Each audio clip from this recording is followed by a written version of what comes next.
Hello and welcome back to my channel. Make sure you like and subscribe to my channel. Let's begin.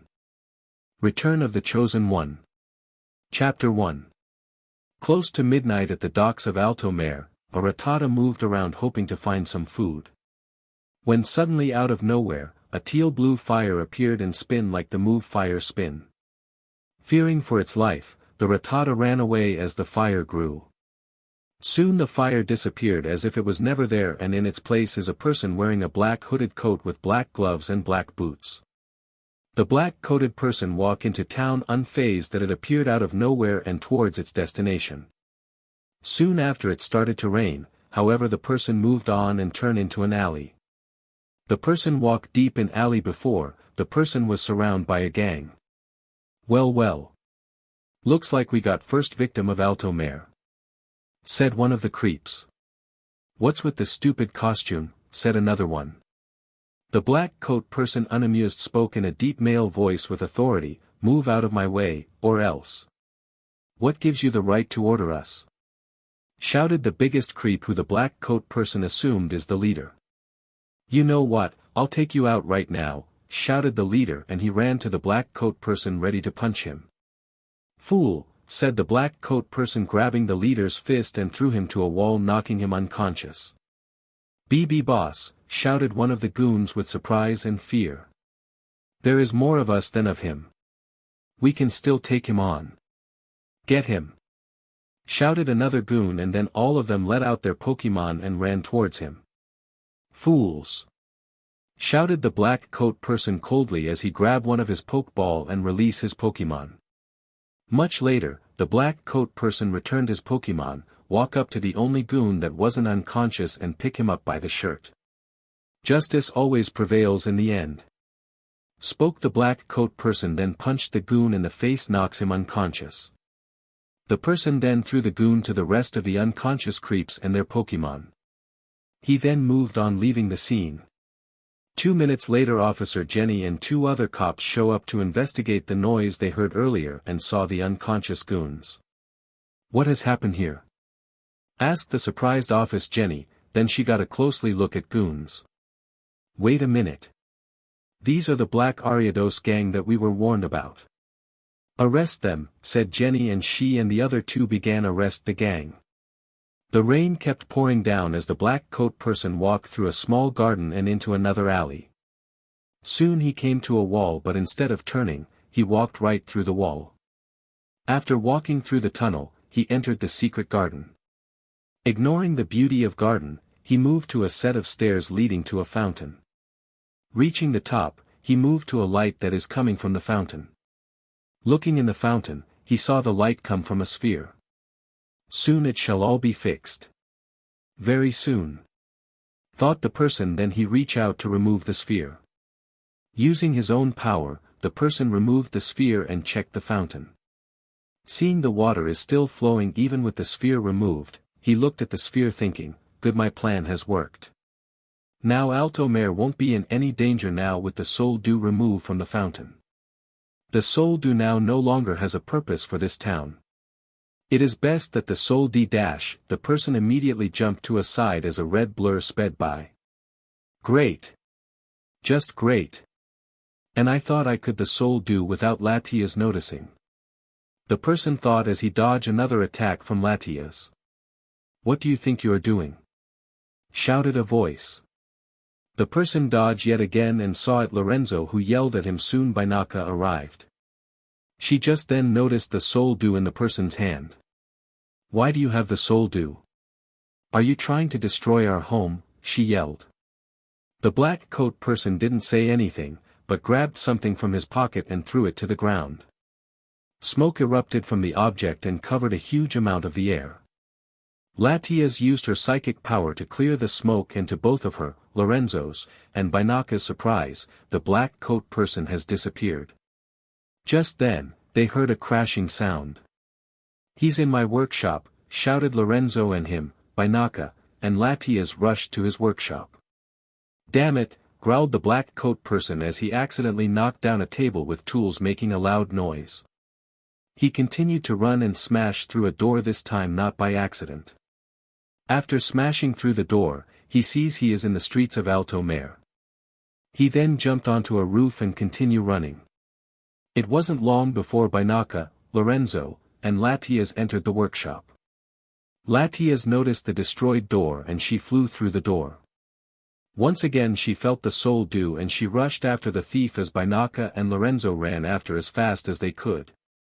"Found you," roared Latias as she has spotted the black coat person running and jumping on the roofs. She charged to the person, however missed as the person jumped and landed on top of the bell tower. "Enough of this," shouted the black coat person as he charged a ball of darkness and threw it at Latias. Latias quickly dodged the ball only to be hit by another one. The ball expanded swallowing Latias before fading away and Latias collapsed to the ground asleep. The person jumped to the ground landing next to the sleeping Latias. He checked Latias to see if he'd done any harm apart from sleep. Seeing that she fine, he moved away a bit. "Forgive me, there was no other without alerting my enemies," he said before teal blue flame appeared and spun around swallowing the person. Soon the fire disappeared and the black coat person was gone. It wasn't long before Binaka and Lorenzo showed up and spotted Latias. "Latias," shrieked Binaka and rushed to Latias. After 10 minutes, Latias woke up and found herself in Lorenzo's home. "Latias. You're awake," said a voice. Latias turned and saw it was Binaka. Without warning Latias rushed to Binaka, breaking into tears and said with telepathy, I have failed. I have failed to protect my brother's soul dew." Latias kept crying until she slow fell asleep. Unknown location. A groan is heard as a Pokémon, which look like Latias expect bigger with white and blue feathers, a red triangle its chest and is male, opened his eyes. Groaning in pain, he lifted his head looking around and saw he is in a cave. Soon he asked himself, "Where am I?" Without warning, a powerful male yet familiar voice spoke, "You're in cave that lies hidden on M. Silver. It is good to see you are finally awake, Latios." Latios felt a bit of fear from the voice, but bravely said, "Who are you? Show yourself." Out nowhere, a flamethrower shot out and lit a campfire next to Latios. Thanks to the campfire's light, Latios's blood turned to ice as he saw the figure that spoke to him was Arceus. This Arceus however was a little different, for he had black fur instead of the white or gold fur and his underbelly and face is teal blue instead of black. The Arceus, noticing Latios's fear, said to him, "There is no need to be afraid, Latios. Besides, it isn't nice to treat a friend like that." Latios calmed then asked, "What do you mean? I've never seen you before." "Yes you have, Latios, though not in this form. Think back when your sister Latias first brought myself and Pikachu to the secret garden and you attacked us." Latios thought back and his eyes widened when he realized who this Arceus is and spoke, "No. It can't be." The Arceus nodded his head and said, "You are correct, Latios. It is I, Ash Ketchum. Return of the Chosen One." Chapter 2. Latios just stared at Ash and said, "Ash. What happened to you? How did you turn into an Arceus? Where is Brock, Misty, and Pika dash?" Latios immediately shut up when Ash growled with his crimson iris on his green eyes glowed at the names Brock and Misty. Ash calmed with glowing eyes fading and said to the frightened Latios, "Forgive me, it is just those names gives me an anger that is hard to control." Latios nodded his head as his heart rate slowed down to its normal pace. Soon Ash spoke again, "As for what happened to me, it is best that I show through my memories. However, the only way I know is through an aura bond, which can only work when two beings bind their auras willing. Latios, are you willing to bind your aura with mine?" Latios thought for a bit and nodded his head. Ash then raised one of his hove and said, "Raise your claw and touch my hove. Then allowed your aura to bind with mine." Latios did as he was instructed, soon felt like a part of his soul was leaving him and a part of Ash's soul was fusing with him. Soon Ash removed his hove and spoke, "Can you hear, Latios?" Latios looked surprised, but he answered, "Yes, but did you just talk to me with telepathy?"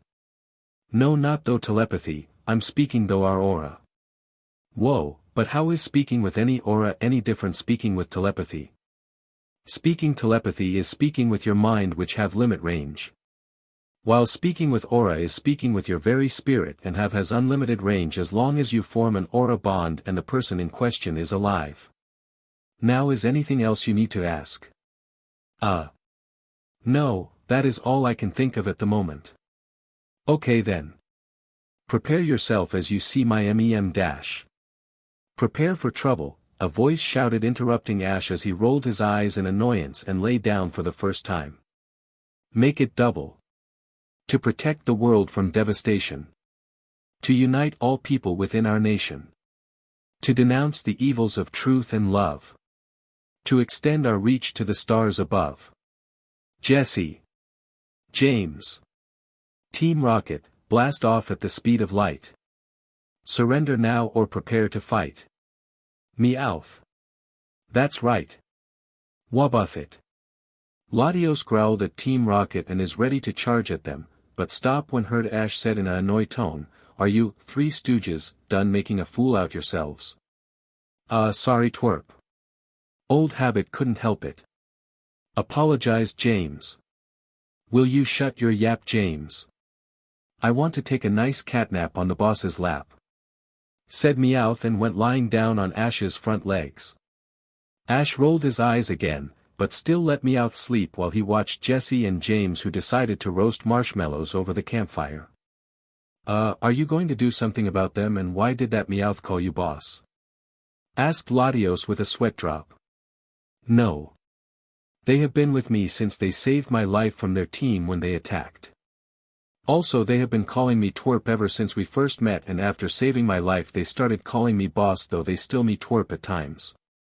I better show you my memory before we get interrupted again. Right.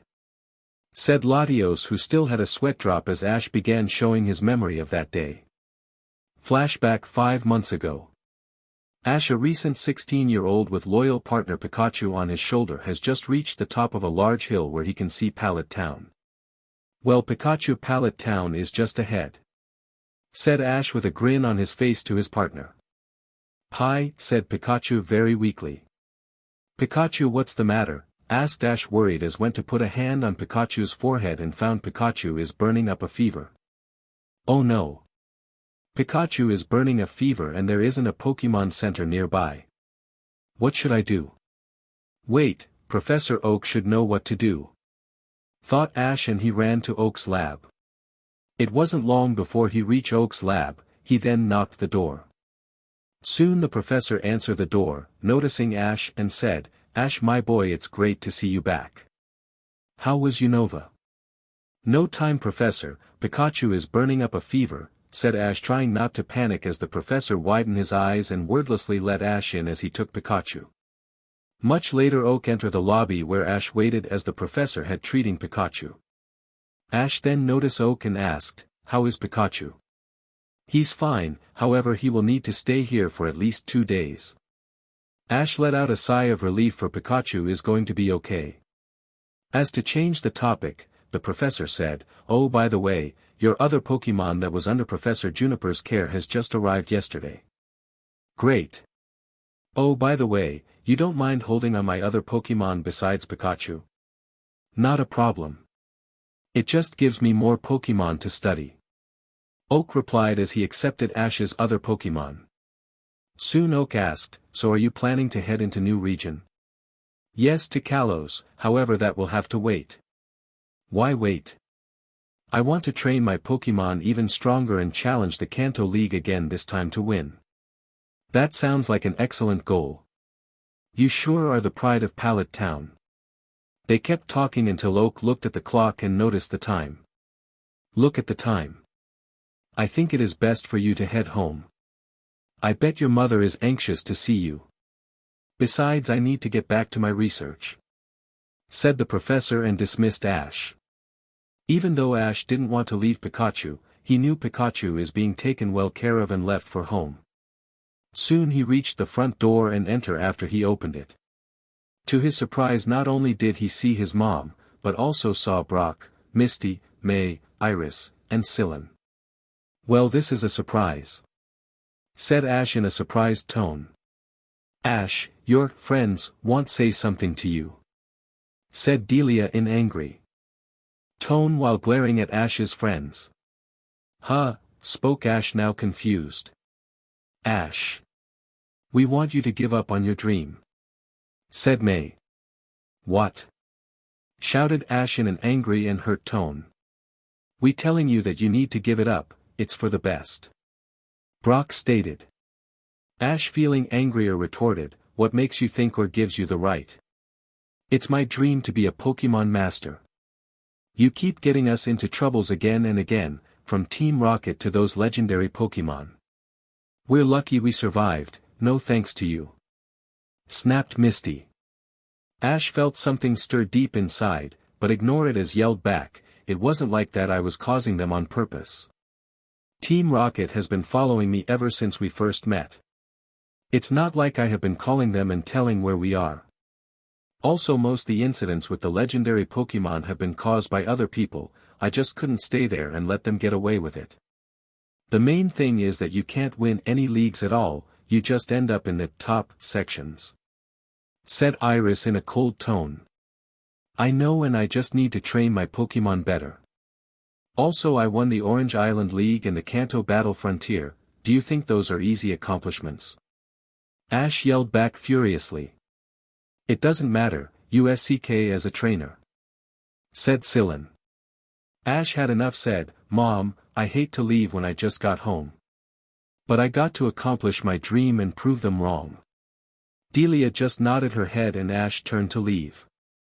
Where do you think you're going? Shouted Iris as she and the others, except Delia, chased after Ash. Soon all Ash's so-called friends caught up with him in Route 1, released their Pokémon, and ordered them to attack Ash as he ran for his life. All the Pokémon, except Krogunk, Chansey, Venusaur, Glacian, and Axew, attacked Ash. The traders ordered those Pokémon to attack, but they refused and forced back into their Pokeball. Ash screamed in pain as the Pokémon who did listen attacked him. The next thing, the power that Ash had felt earlier has flared into life, causing Ash's iris to change from their brown color to a crimson red. All the attacking Pokémon froze with fear when they saw the eyes as if they recognized them, and without any warning, a giant teal-blue fire exploded outward from Ash. The explosion was so powerful that it knocked out all the Pokémon at once and knocked out the traders as well. Ash weakly rose back up, feeling drained of energy. Knowing he couldn't stay there or return to Pallet Town and put everyone in danger, he turned to leave. Before he left, he said, Mom, Professor Oak, Pikachu, and everyone else, I promise that I will return someday. As he was leaving, he stopped and looked back at the traders. Then he spoke with a cold voice, as for you traders, someday I will return, and when I return, I will have my revenge. After he finished, his eyes flashed and the traders shivered despite being unconscious. He glared at them one more time and slowly moved away. Return of the Chosen One. Chapter 3. Farther down Route 1, Ash has spent the last 2 hours getting away from the traders. He decided then to break when he reached a calm river. It was then he noticed his eyes have changed when he looked at the water and saw his reflection. What has happened to my eyes? He thought as he got a closer look and continued, wait, I have seen these eyes before, but where and who? He thought hard trying to recall where he these type of eyes, but couldn't. Come on, you stupid brain. I know I have these eyes before.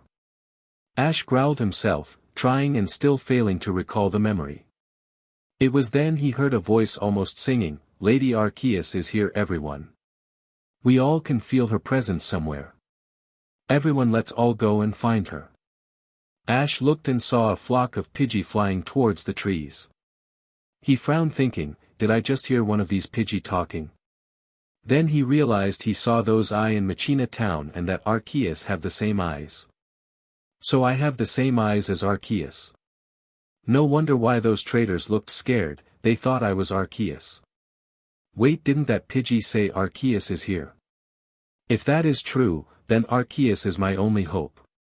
Soon he got back up and left, hoping to find Arceus. After an hour, he enter an open field and still hasn't found Arceus. I'm starting to think that Pidgey is wrong. Grumbled Ash as he decided to take a rest on a rock. Long time no see twerp. Said a voice, causing Ash to turn around and saw two people with a Meowth. Just great. It's Team Rocket. Groaned Ash before shouting, what do you want this time? Easy twerp. We saw what had happened and we are here to help.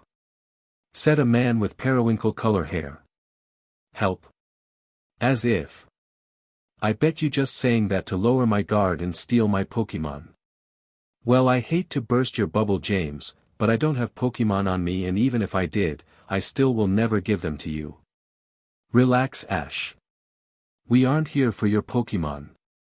Said a female voice, which Ash turned and saw a woman with magenta color hair at his side looking at his arm. Get your hands off me, Jessie. Snarled Ash as he yanked his arm out her reach. Listen twerp, you slowly bleeding to death and will get worse if I don't treat it now, shouted Jessie with her temper flaring up. Listen twerp, Jessie is skilled when it comes to healing. It best to let her fix those injuries than being knocked unconscious by her. Said Meowth. After some time, Ash grudgingly let Jessie treat his injuries. Soon he asked, if you're not here for my Pokémon, then why are you here? Jessie, James, and Meowth looked at each other and Meowth answered, we were planning to ambush you and take Pikachu. However, when we saw you being betrayed like that, we couldn't do it. After we have been tailing you ever since we first met, we started liking you. We are even planning to leave Team Rocket forever and turn over a new leaf. We would follow you wherever you going as your new pals, and we hurt you like those twerps did, added James. Ash thought a bit, decided that he is better off having them with him in his current condition, and was going to said something when a cold voice said, so you idiots are planning to stab me in the back. All jumped and turned to the voice. What they saw made Jessie's, James's, and Meowth's hearts to freeze. Stood the leader of Team Rocket himself, Giovanni. Boss. What a pleasant surprise to see you here. The trio said with surprise and feeling nervous with the angry look Giovanni is giving them. I don't take betrayal very lightly. Spoke Giovanni in his cold voice, then smiled and said, however, I will forget this incident if you idiots kill the boy. Ash, despite his injuries, moved away little to give himself some distance from the trio and prepared himself for the fight of his life. You can't be serious. Stealing we can deal with, but murdering? That is going too far, shouted James, horrified of the idea of killing Ash. So you refuse? So be it. I have been wanting to get rid of you idiots for a long time after all your failures. Now I can finally finish you idiots off along with the boy. Said Giovanni angrily and threw out a Pokeball. Out of the Pokeball roared a Nidoking with a look that it is as evil as his trainer. Kill them. Ordered Giovanni, and Nidoking gave out a bloodthirsty roar. The Nidoking then fired a Hyper Beam at the quartet, who just barely dodged. James quickly picked Ash onto his back as the two along with Jessie and Meowth ran for their lives, with the evil Nidoking chasing after them. For the last 10 minutes, the quartet ran for their lives as a roaring fire surrounded them that was started by the Nidoking, who was far behind, smashing through trees in his path. It wasn't before long they came up in clearing. Then they noticed a car and ran for it. Jessie took Ash and put him in the back while James ran into the driver's side and started the engine with the keys he had just found. Hey, stop. That's my car. Shouted a man who now noticed what they were doing. Jessie quickly jumped into the vehicle as Ash said to the man, sorry. But we need to borrow your vehicle. We will return it somehow. James floored the gas pedal just as Nidoking burst through the trees. The car sped away with the Nidoking chasing it, trying to hit it with moves like Hyper Beam, Sludge Bomb, and Stone Edge. It was either Nidoking has a very bad aim or James's crazy driving that the attacks kept missing. Is that thing on steroids? James, get us out here. Freaked out Jessie. I'm trying, but I'm also trying to not get us killed. Shouted James as had the car dodged another Hyper Beam. The Nidoking, growing tired of the chase, roared loudly and summoned portals out into the sky. Out of those portals rained down boulders which came crashing down in front of the car. James quickly swerved the car out of the boulder's path, but failed to see the sludge bomb. The attack hit the back side of the car and blasted it into the air before it came crashing down upside down. Ow! Ash before he coughed up blood. The twerp's injuries are getting worse. Jesse cried out with alarm. Meowth. Nice driving, Jimmy. I think I lost 7 of my 9 lives. Ah. That Nidoking is charging up a hyper beam. We need to get out of here. Yelled Meowth, noticing the Nidoking is charging his attack for the killing blow. The doors are jammed. We're trapped. James shouted, trying and failing to open the doors. Jesse and Meowth quickly went to help James, but it was too late, for the Nidoking fired the attack. Jesse, James, and Meowth hugged each other in fear as the attack came, with their lives flashing right before their eyes. Out of instinct, Ash's eyes flashed and a teal-blue fire spun around the 4. The fire had swallowed them and disappeared just as the hyper beam blasted the car into oblivion, with only Ash's hat to have survived. 4 days later. Ash groaned as he opened his eyes and discovered he is in a room surrounded with green crystals. Getting himself up, expecting to feel great pain, but felt nothing. Checking himself, he discovered somehow he is fully healed. Look who is finally up after 4 days of sleeping. Said a voice, caused Ash to turn and see it was Meowth talking. Meowth, where are we? Where's Jesse and James? You think I have a clue? As for those 2, went looking for an exit, for who knows how times they did that, for I have already lost count. Also, why are you asking? You're the one who brought us here. What are you talking about? I didn't dash. Still nothing, shouted voice with anger, interrupting Ash. Come on, Jesse, at least we're finding food. Hey, the twerp is up. Said another voice, only for Ash to realize that it was Jesse and James. How are you feeling? Asked Jesse. Apart from being betrayed, I feel great. Thanks for fixing my injuries. I didn't, you have been glowing green for the last 4 days ever since we first arrived here. What do you mean? I can answer that. What was that? I said I'm sick of nothing but fruit. Answered Meowth, looking at the fruit that James had with disgust. That was the only food we could find. James snapped. James and Meowth continued their heated argument before Jesse smacked them both with the frying pan.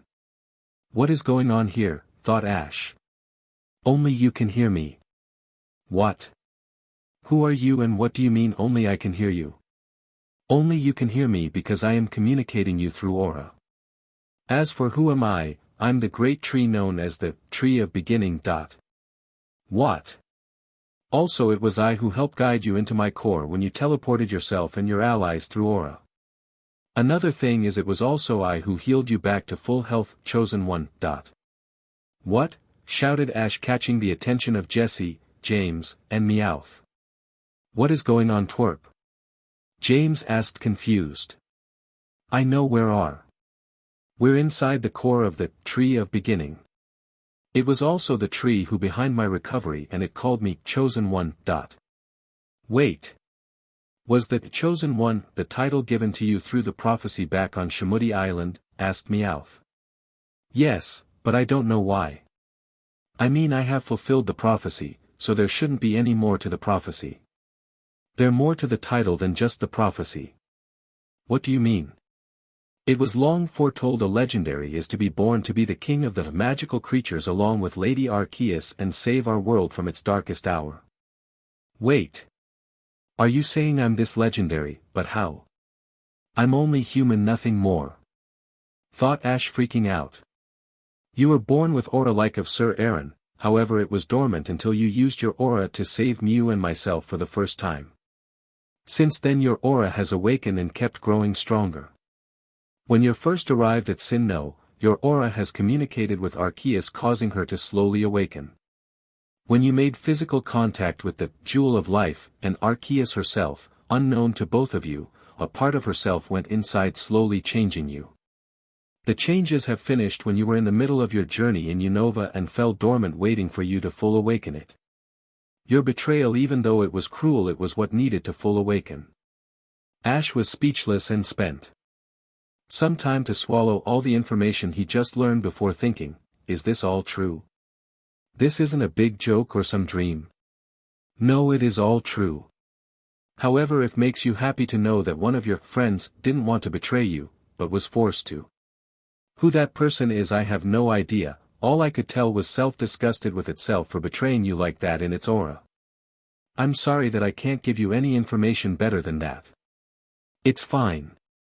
It's better than to think they all betrayed me. Great. Now after you finish explaining to your allies, we will begin with your training with aura and your own powers. It was then that Ash finally noticed James was waving his hand in front of his face, which caused Ash to blink. About time you respond. We have been trying to get your attention for 10 minutes, said James, annoyed. Ash let a sigh, thinking, this is going to take a long time. Flashback end. You have been through a lot, Ash, said Latios, feeling sorry for him after he finished showing him his memories. I know, spoke Ash, shaking his head. If I met any of those traitors, I'll make them pay. Latios said, growling and flexing his claws. No, you will not, roared Ash, his eyes glowing, making Latios yelped in fear. Ash quickly calmed himself down as the glowing faded away and said, I'm sorry, but they are my responsibility. I will get my revenge, however I refuse to be someone like Giovanni. Latios nodded his head, saying, I understand.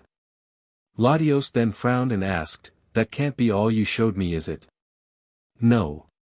All what is left is my training, which is something I don't want to share. Okay. Latios said, not understanding why.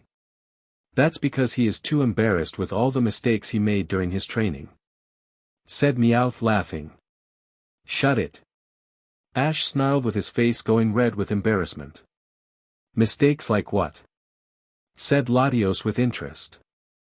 Mistakes he made are blowing aura spheres up at his face more than once, accidentally changing Jesse into a man and James into a Jinx, and there was itch, said Meowth, laughing, before Ash threw him at a wall with Psychic. I told you to keep your mouth shut about that, snarled Ash at the now unconscious Meowth, with Latios laughing. Anyways, long story short, I spent the last 4 months training with the Tree of Beginning, then I moved up to this dangerous mountain and have been strengthening myself since. Ash said to Latios, finishing his tale. Latios nodded his head, thinking more of the memories he seen, and felt confused about one thing and asked, when you were attacked by the traitors? I saw you use an attack I never seen before.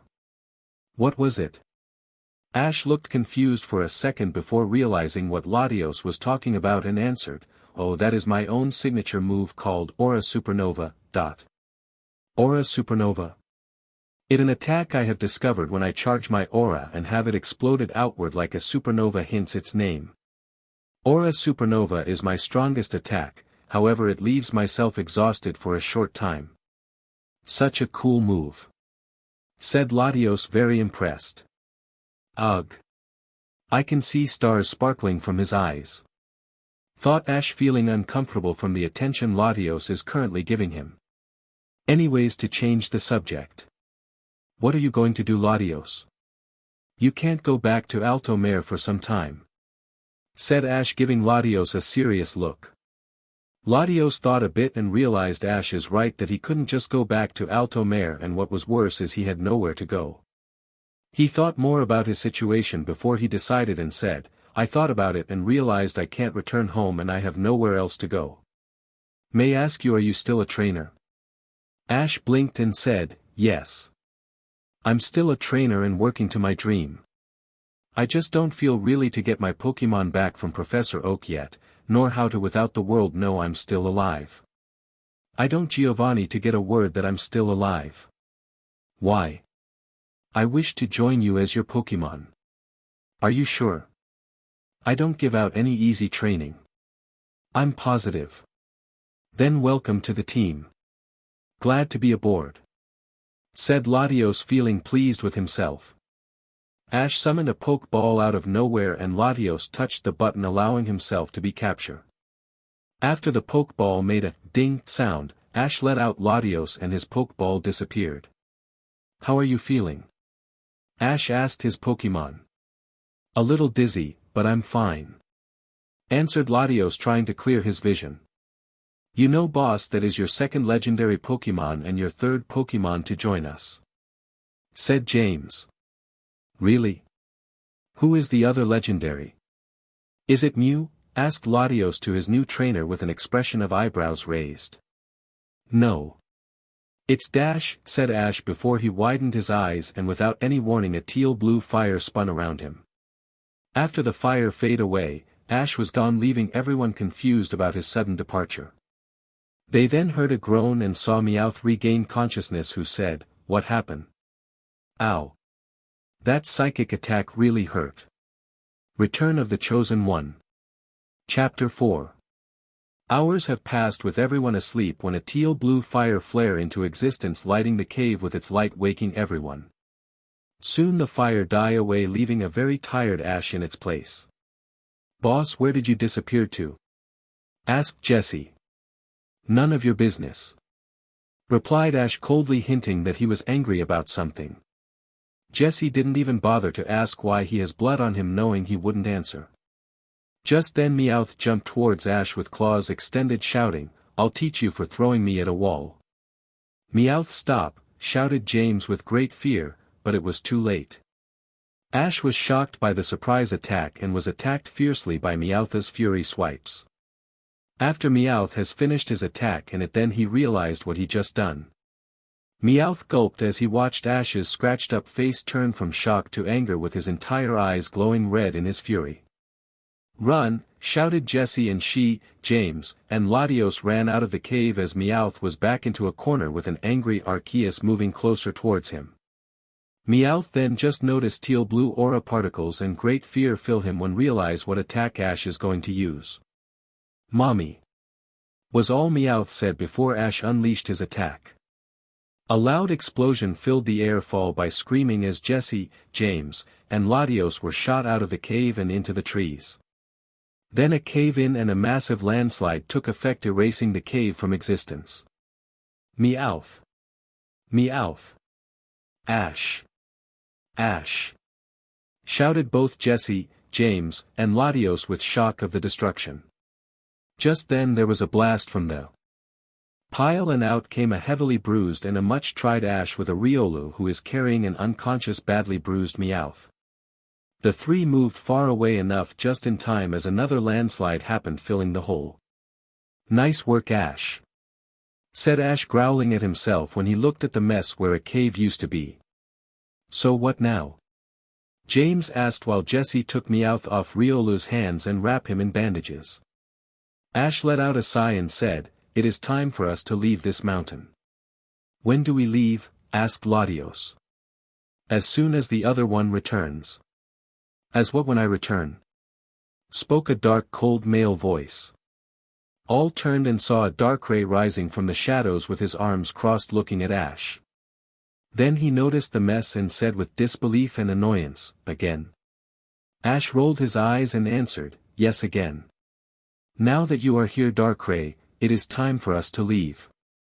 Ash knelt down and ordered, "Jesse, James, get on now. Latios, you're with me. Riolu, Darkrai, get the supplies if they survived, and one more thing." "What? What?" said both Riolu and Darkrai. "Behave. No fighting each other." "Yes, master," shouted Riolu. "Quit calling me master, just call me Ash," said Ash, annoyed.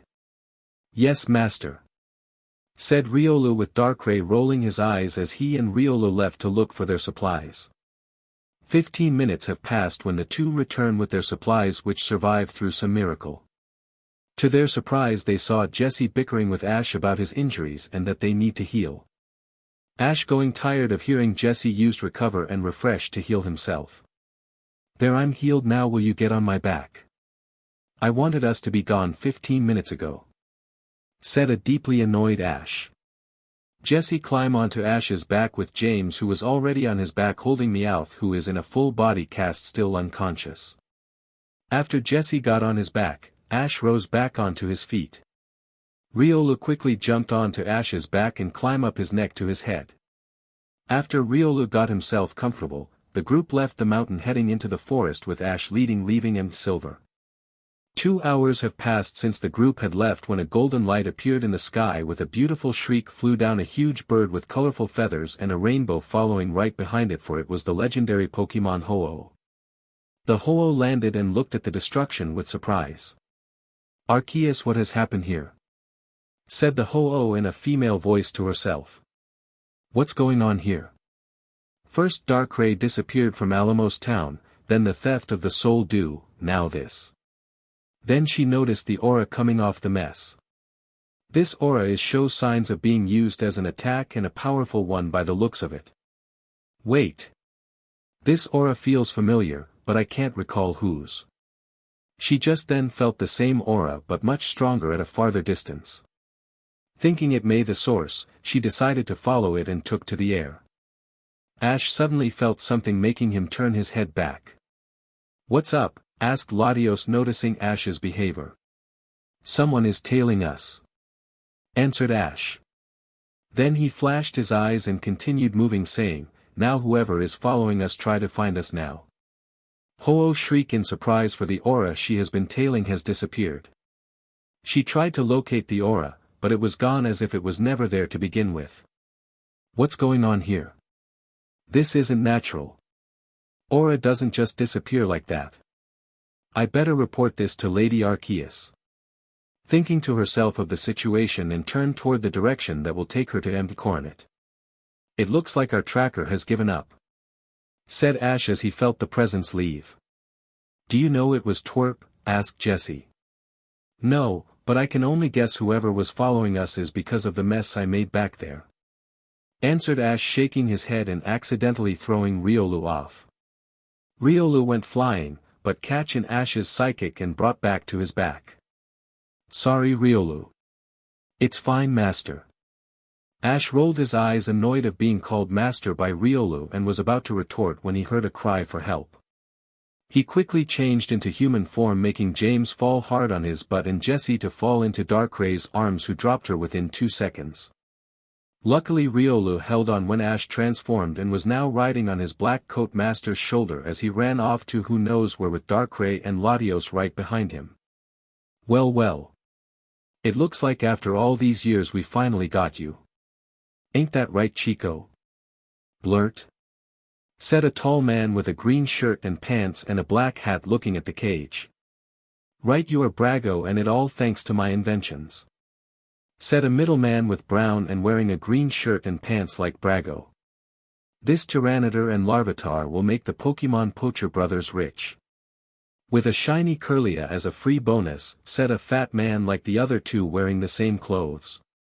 The 3 brothers laughed at the Pokémon that were trapped inside the cage. The Kirlia and Larvitar were hiding behind a female Tyranitar with a scar on her chest as she growled at the brothers. "Miss Tyranitar, I have called out for with telepathy," said the shiny Kirlia in a male voice. "Good, hopefully someone would come and help us," said the female Tyranitar, not taking her eyes off the brothers. "Mom, I'm scared. Why won't these humans leave us alone?"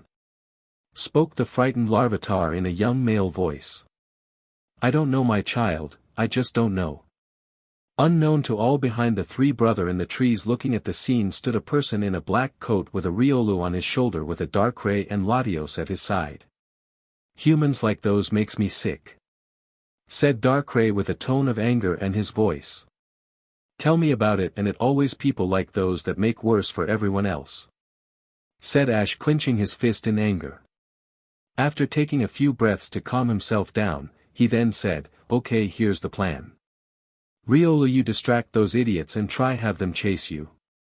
Annoy them like you always do with Darkrai. Darkrai, you help Riolu take them out. Stay out of sight while Latios and I rescue those Pokémon. Got it?" After the 3 nodded their heads, Ash said, "Okay, let's put this plan into action." The female Tyranitar growled at brothers again, feeling angry and helpless in their situation when a sudden Riolu jumped out trees. Ha ha ha. You missed one rare Pokémon here. You three are so stupid that even a Slowpoke can easily outsmart you. Shouted the Riolu at the brothers, pulling an eyelid and smacking his butt. What is that Riolu doing? Thought the mother Tyranitar.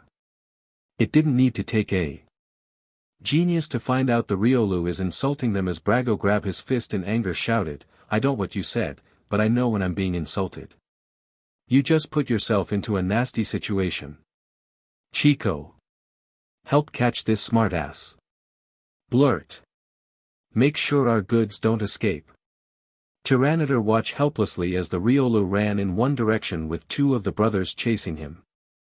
Tyranitar blinked her eyes as she thought she saw a shadow chasing after the two brother, but saw nothing.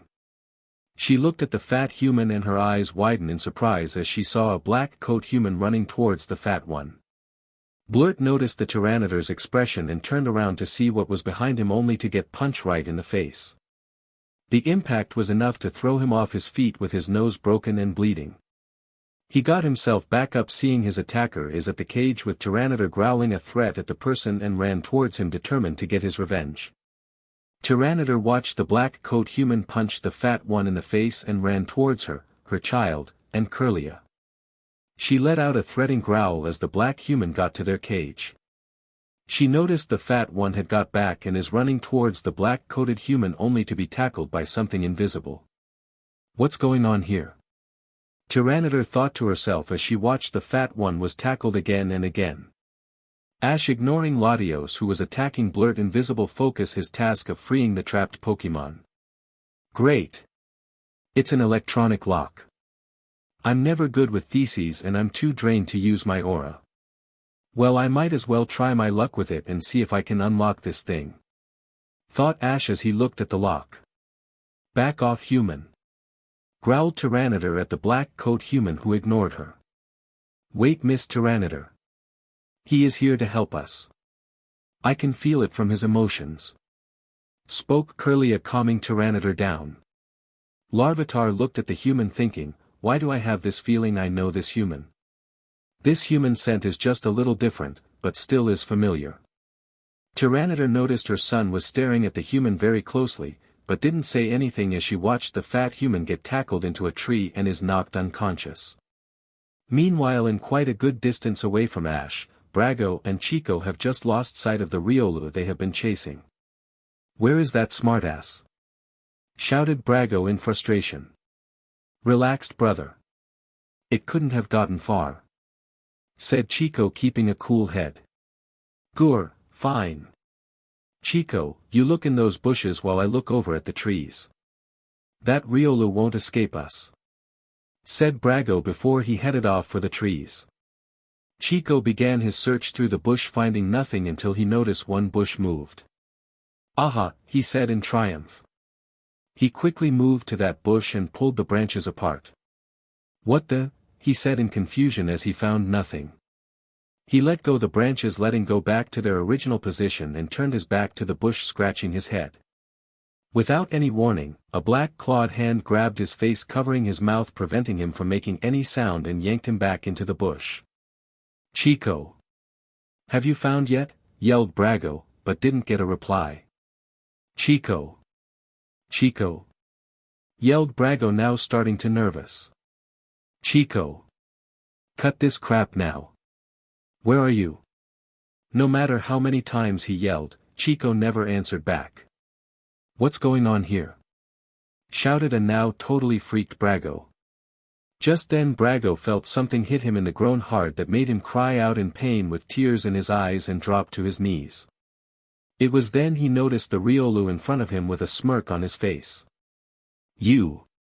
Hissed Brago with anger and pain. Nightly night, bad guy.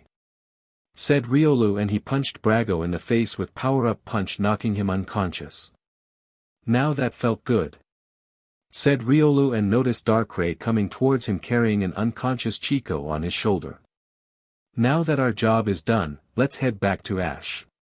Said Darkrai as picked up Brago and put him on his other shoulder. Whatever you say, Blackie. said Riolu and ran off before Darkrai could do anything to him. You're lucky my claws are full. Snarled Darkrai, highly unamused, wanting to hit the pup as he chased after him. $#. Why won't $lock open? Snarled Ash in his head, trying for some time unlocking the cage. Latios, still invisible, just watch Ash struggle with the lock, wishing he could help, but he wasn't better at it than Ash is. Even if he could, he had the feeling Ash wouldn't let him, and he had to guard Blurt even though he was unconscious. He let out a sigh and listened to Ash's colorful human words. He started to shout out at the lock. Tyranitar was somewhat confused with the language the black coat human was shouting and behavior. It didn't surprise her that she didn't understand all human language, for mostly she stay far away from human. However, she could figure it out. The words the human was saying were bad by judging Kirlia's negative reaction to the words. Master, we're back and we accomplish our mission, announced Riolu, with Darkrai carrying the two unconscious bodies. Darkrai then moved to the unconscious Blurt and dropped his load. He then moved towards Ash, who is still struggling with the lock. Aren't you done yet? I want the job done before those idiots wake up, said Darkrai. I'm trying. Can't you see I'm having trouble with this lock? Snapped Ash, stopping to look at Darkrai. Darkrai then slashed the lock with a night slash and said, if you can't solve it, break it. Sparks flew out of the lock, which showed Ash's face for a few seconds before his face was concealed again, but it was enough for Larvitar's eyes to widen. Soon the lock has disengaged, opening the door to the cage, freeing the trapped Pokémon. Thank you for freeing us, said Tyranitar, bowing her head in respect after she, Kirlia, and Larvitar got out of the cage. Yes, thank you for saving us. I'm forever in debt with you, spoke Kirlia in telepathy. Before Ash could reply, Larvitar jumped towards him, knocking the breath out of him and to the ground. Ash groaned in pain as Larvitar hugged him tightly with tears of joy in his eyes, saying, Dad, you're back. I've missed you so much. Ash was speechless. He couldn't understand how Larvitar could recognize him. All he could manage to choke up was, how? How could you recognize me? I recognized your scent and your face, Dad, said Larvitar, excited to be back with his father. Ash then noticed Tyranitar and Kirlia were looking confused of the event. With a sigh, he decided to shed some light and lowered his hood. Tyranitar's eyes widened in recognizing the human with Z sports and raven black hair, and gave him a friendly greeting, while Kirlia was in complete shock. I can't believe it. The chosen one and my future trainer. I didn't think I would meet him so soon on my journey to find him. I will fulfill my destiny as one of his chosen Pokémon. I hope he will take me and help evolve into the Pokémon I've always dreamed of becoming, thought Kirlia with great excitement and fear. Latios smiled while Riolu laughed at the heartwarming scene. Even Darkrai cracked a smile. All were watching Ash and Larvitar that no one noticed the brothers have regained conscious. Brago, Chico, Blurt all rose to their feet and recognized Ash. Hey bro. It's that kid who messed with us first time, hissed Chico quietly to Brago. Yeah. And now he messed with us again, whispered Blurt. Well, he has messed with us for the last time. Chico, give me the special bullet, snarled Brago quietly as he pulled out his gun. Chico pulled out a small box labeled Caution, extremely toxic, and opened it. Very carefully, he removed one bullet and handed it to Brago, who loaded it into his gun. What's so special about that bullet? Whispered Blurt. It has a chemically made toxin inside it that is very poisonous when it enter a body. Also, there isn't any antidote for the toxic is too strong and it will end the kid's life, answered Brago and took aim. Tyranitar just happened to turn and saw the bad humans are awake. She then saw one was pointing what appears to be a weapon to her at Ash. Without giving it any thought, she moved in front of Ash just as Brago fired the gun. Shouted Larvitar as the bullet pierced into Tyranitar's skin. Everyone was in shock as Tyranitar turned her head to Ash and gave a sad and weak smile before she collapsed. Larvitar was into tears, Kirlia was into shock, and Latios, Riolu and Darkrai looked at Ash with great fear. Just as they feared, Ash was shaking with anger and his eyes glowing red. Riolu grabbed Kirlia and jumped onto Latios, who sped far away with Darkrai carrying the crying Larvitar not far behind. The three brothers felt their instinct screaming at them to run away as they watched with horror as Ash engulfed himself in a massive teal-blue fire, and after the fire stood a very angry black Arceus. "You foolish idiots!" roared the angry Arceus, making the brothers cowered in fear. "You've just killed an innocent life for your own greed and revenge. This is unacceptable. It was an accident." "I'm very sorry," said Brago with fear. "Sorry won't bring back the lost lives, and you just go back to poaching more innocent Pokémon all for profit," thundered Ash. "We won't go back to poaching. We'll turn over a new leaf. We've promised," said the three brothers together. "Lies.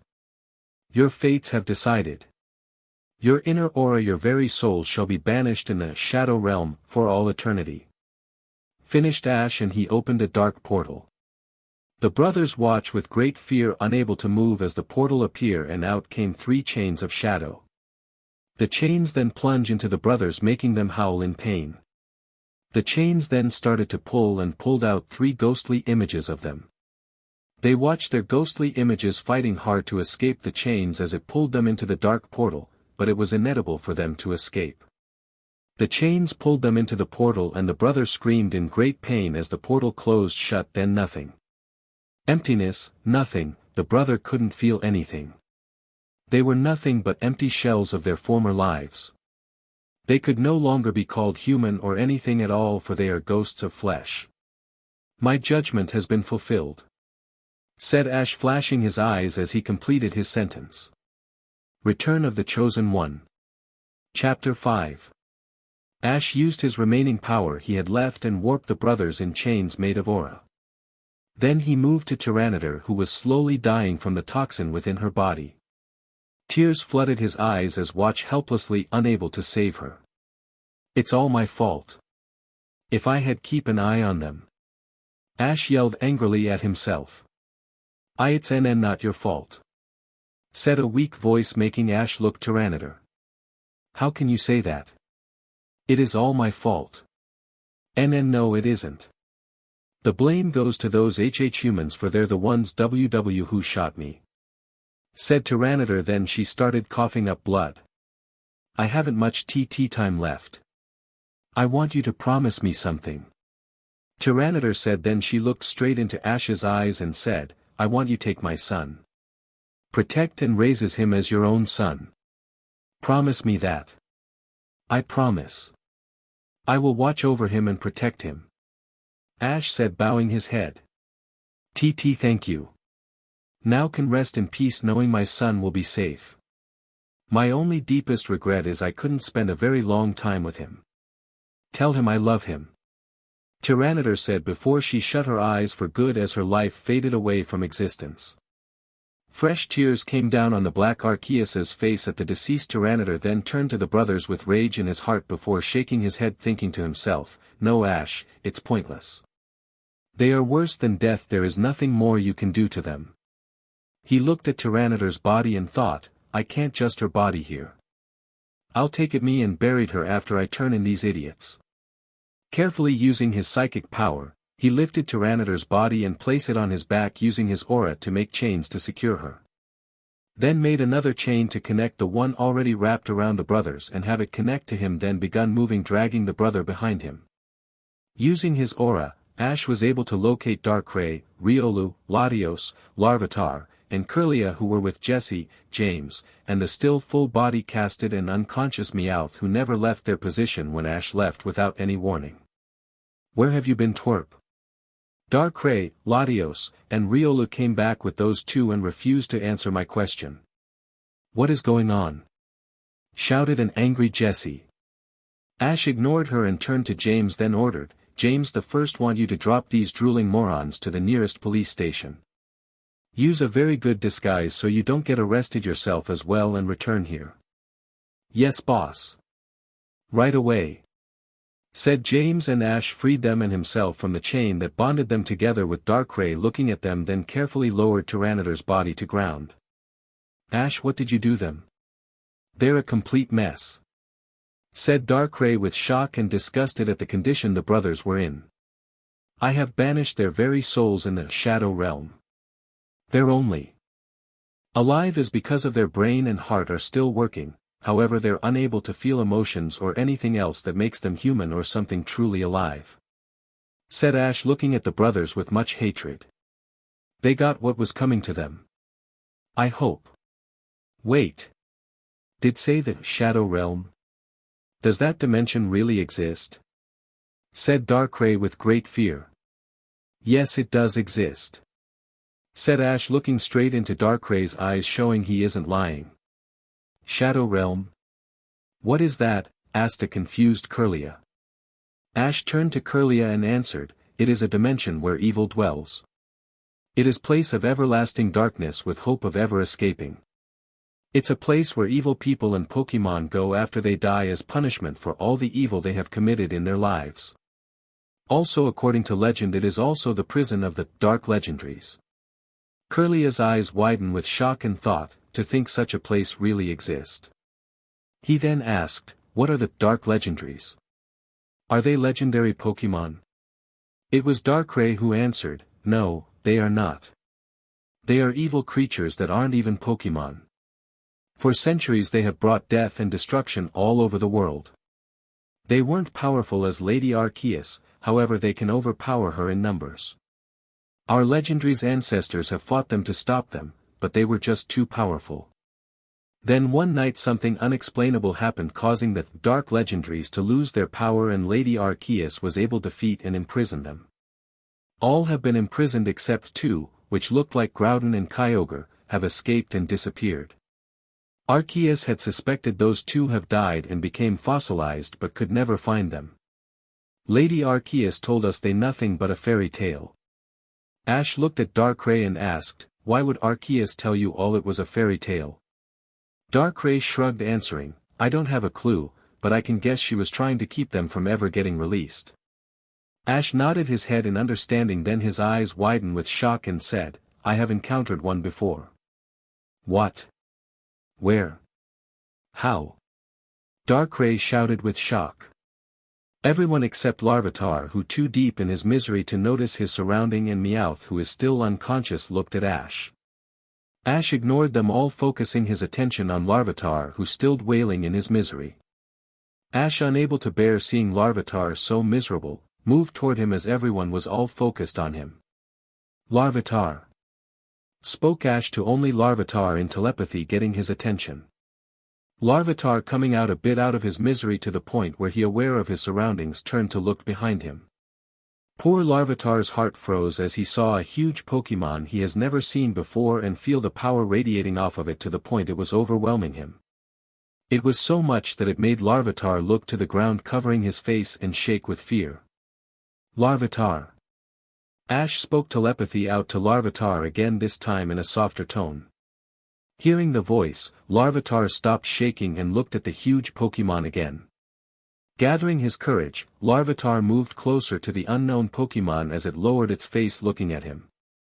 Larvitar looked deep into the Pokémon's crimson eyes and begun recognizing the eyes and its scent.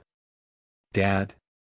Whispered Larvitar so softly that everyone didn't hear except the huge Pokémon and himself. Yes, Larvitar. It is I, said Ash with much care. Without any warning, Larvitar rushed towards and held on Ash's face. Ash, taken by surprise of Larvitar's sudden action, but didn't do a thing as Larvitar held on his face, crying out his pain. It was enough that it even brought tears to his own eyes, but he refused to let them fall. He knew he had to be strong for Larvitar's sake. Dad, said Larvitar, catching Ash off guard for a second. Yes, Larvitar, said Ash, trying to look at Larvitar with difficulty due to him being on his face. You will never leave me, will you? Asked Larvitar, almost pleading. No, I will not leave you. I've promised your mother that I'll watch you and carry you as her final wish. Thank you, Dad. said Larvitar before falling asleep exhausted from all the events. Ash using Psychic carefully removed Larvitar from his face as he lay down and brought him to his front legs. Larvitar without waking snuggled closer to his chest for warmth as Ash and everyone else looked at him with pity. He will have nasty emotional scars, said Curlia in telepathy to everyone with sadness. It's too bad my sister isn't here, she would be able to heal those emotional scars easily. Darkrai said. How can a female Darkrai help? Wouldn't she make it worse? Asked Riolu being a smartass. She isn't even a Darkrai, you moron. She is a Cresselia, idiot pup. Snapped Darkrai, hitting Riolu. It wasn't long that Riolu and Darkrai got into a heated argument that soon evolved in a human brawl that Larvitar shifted in his sleep. Shut up both of you before you wake Larvitar and have a taste of my judgment. Thundered Ash, luckily not waking Larvitar with his shouting.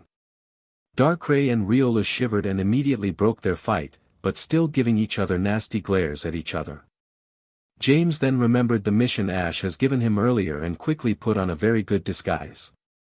After that he took the three brothers and left to drop them off at the nearest police station. Ash looked at his surrounding for the first time and noticed they're in a flowery meadow. This seems a very nice spot for Tyranidar's final resting place. Thought Ash, then looked at Riolu and Darkrai and an idea popped into his head. Darkrai. Riolu. Ordered Ash, getting the two's attention. As punishment for your fight earlier, you two are to dig a grave for Tyranitar without using any of your powers or aura. Said Ash as he created two shovels out of his aura. Aw man. Damn it. Said Riolu and Darkrai as they were given the shovels and soon got to work. Curlia decided now was the time to talk to Ash something important.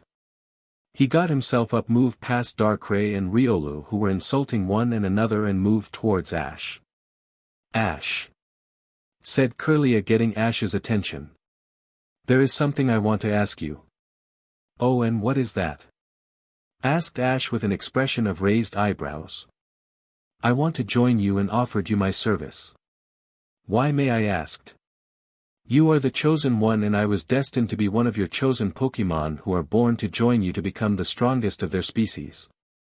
Also, I want to repay you for saving my life from those humans and fulfill my dream. Oh, and what dream is that? To become the most powerful. Galade.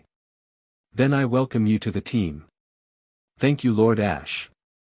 Just call me Ash. Said Ash and summoned a Cherish Ball. Ash had the Cherish Ball floated in front of Curlia, who touched the button and allowed himself to be captured. Ash, using his powers, opened the Cherish Ball and released Curlia out of his Cherish Ball. How do you feel? Asked Ash to his newest addition. Fine. I have to admit I like my Pokeball, but I prefer to stay out. Very well then. 3 hours have passed when Darkrai and Riolu, very tired, have finished the hole with James's, who returned an hour ago, help. Finally. Said a very tired Riolu. Well done. Now get some rest, we will bury Tyranitar within 4 hours, which should be morning, and get on the road. I don't want myself or anyone else to be spotted. Said Ash, looking at the moon's position. Understood, my lord. Said Curlia, bowing. Just great. It is already annoying enough with Riolu calling me master. Now I have to deal with Curlia calling me lord. Just great. At least Darkrai and Latios treats me normal. Thought Ash, annoyed. 4 hours later, Darkrai woke up and, seeing he was the only one who was up, removed his lunar wing necklace. Everyone except Ash and Larvitar woke up screaming from their terrible nightmare, with Darkrai chuckling at his favorite method of waking the group as move to wake Ash. After a few minutes of failing to wake Ash, Darkrai very carefully removed Larvitar with Ash's own lunar wing still making contact, and gave Ash a taste of Darkrai's nightmare at full power. Ash jumped as he awakened, making a very small earthquake with his weight. Hey! You wouldn't wake up and you wanted everyone up within 4 hours. Said Darkrai as Ash glared at him. Ash rolled his eyes before reverting back into his human form and took Larvitar out of Darkray's claws, who in turn put back on his necklace, hiding it in his red spiked growth. After seeing Darkray has his necklace back on, Ash removed his own lunar wing from Larvitar and put it away. Ash then lifted one arm and, focusing on his aura, carefully lifted Tyranitar's body and placed her in the hole. Feeling guilty in doing so, but it was the right to do, woke Larvitar. "Dad?" asked Larvitar, looking at his father. "It is time to goodbye to your mother, Larvitar," said Ash, very carefully trying to avoid upsetting Larvitar. Larvitar sadly nodded and turned to look at his mother with her eyes shut as she looked like she is in peace. "Goodbye, Mom. Thank you for everything you've done for me. I'm deeply happy to have you as my mom. I'll miss you," said Larvitar as he said his farewell to his mother, before he broke into tears once again. Ash hugged him as he looked at Tyranitar and said, "Farewell, Tyranitar. I wish I could have got to know you. I'm deeply grateful of you saving my life, and I promise you, as I did earlier, I will watch over your son. May you rest in peace." After Ash finished saying his farewell, he moved aside to allow everyone else to say their farewell. After Darkray said his farewell, much to everyone's surprise, Ash, using aura once again, lifted the dirt and carefully filled the hole. After Ash has finished burying Tyranitar, he then created a tombstone. Ash then has changed back into his Pokémon form and knelt down. "Climb on," he said, and James, carrying the still unconscious Meowth, Jessie, Riolu, and Larvitar climbed on his back, except Riolu, who climbed to favorite spot on Ash's head. Ash watched Latios lowered his head to allow Curly a climb on his back, while Darkray picked up the pack of supplies he dropped to. He rushed after Ash and put it on his back. After Ash saw everyone was ready, he rose to his feet and wordlessly led his group. 2 hours have passed when the group have left when a howl is heard in the meadow. A blue blur ran into the meadow before the thing slowed to a stop, revealing itself to be the legendary Suicune. The Suicune then lowered its head and started smelling the flower, saying in a female voice, "The flowers of the meadow is just as sweet as I remember." She then noticed a pile of dirt and moved toward it, growling and thinking, "If someone trying to destroy this place, they will feel my wrath." Once she got closer, she then realized it was a grave. Curiously, she looked at the tombstone she just noticed and read out loud, "Here lies Tyranitar, who is a proud mother and willingly sacrificed herself to protect her family and friends. May she rest in peace and be remembered." Suicune backed away and bowed her head in respect for the brave Tyranitar. She then noticed familiar footprints and started to follow them, thinking, "Why would Lady Arceus be here? I'm getting close, I can feel Lady Arceus's power," thought Suicune as she ran following the trail. Suddenly, without any warning, a golden ring appeared out nowhere in front of Suicune, making her stop. What is this?" shouted Suicune, alarmed. She then heard a dark female laughter as the ring began stinging in Suicune. She turned to run the other direction, but the suction was too strong and lifted her off the ground towards the ring. She by luck managed to plant her paws on the ring to prevent her from going inside. However, she then noticed the ring was slowly making itself bigger. "Help!" she cried out with fear. Ash and the group all stopped when they heard the shout, and without any warning, Ash ran off towards the direction where he heard the voice with his passenger holding on to him. "Hey, wait for us!" shouted Latios as he and Darkray chased after him. Suicune saw her vision go blurry as she felt her strength fading away. Soon ring grew so big that she couldn't hold herself.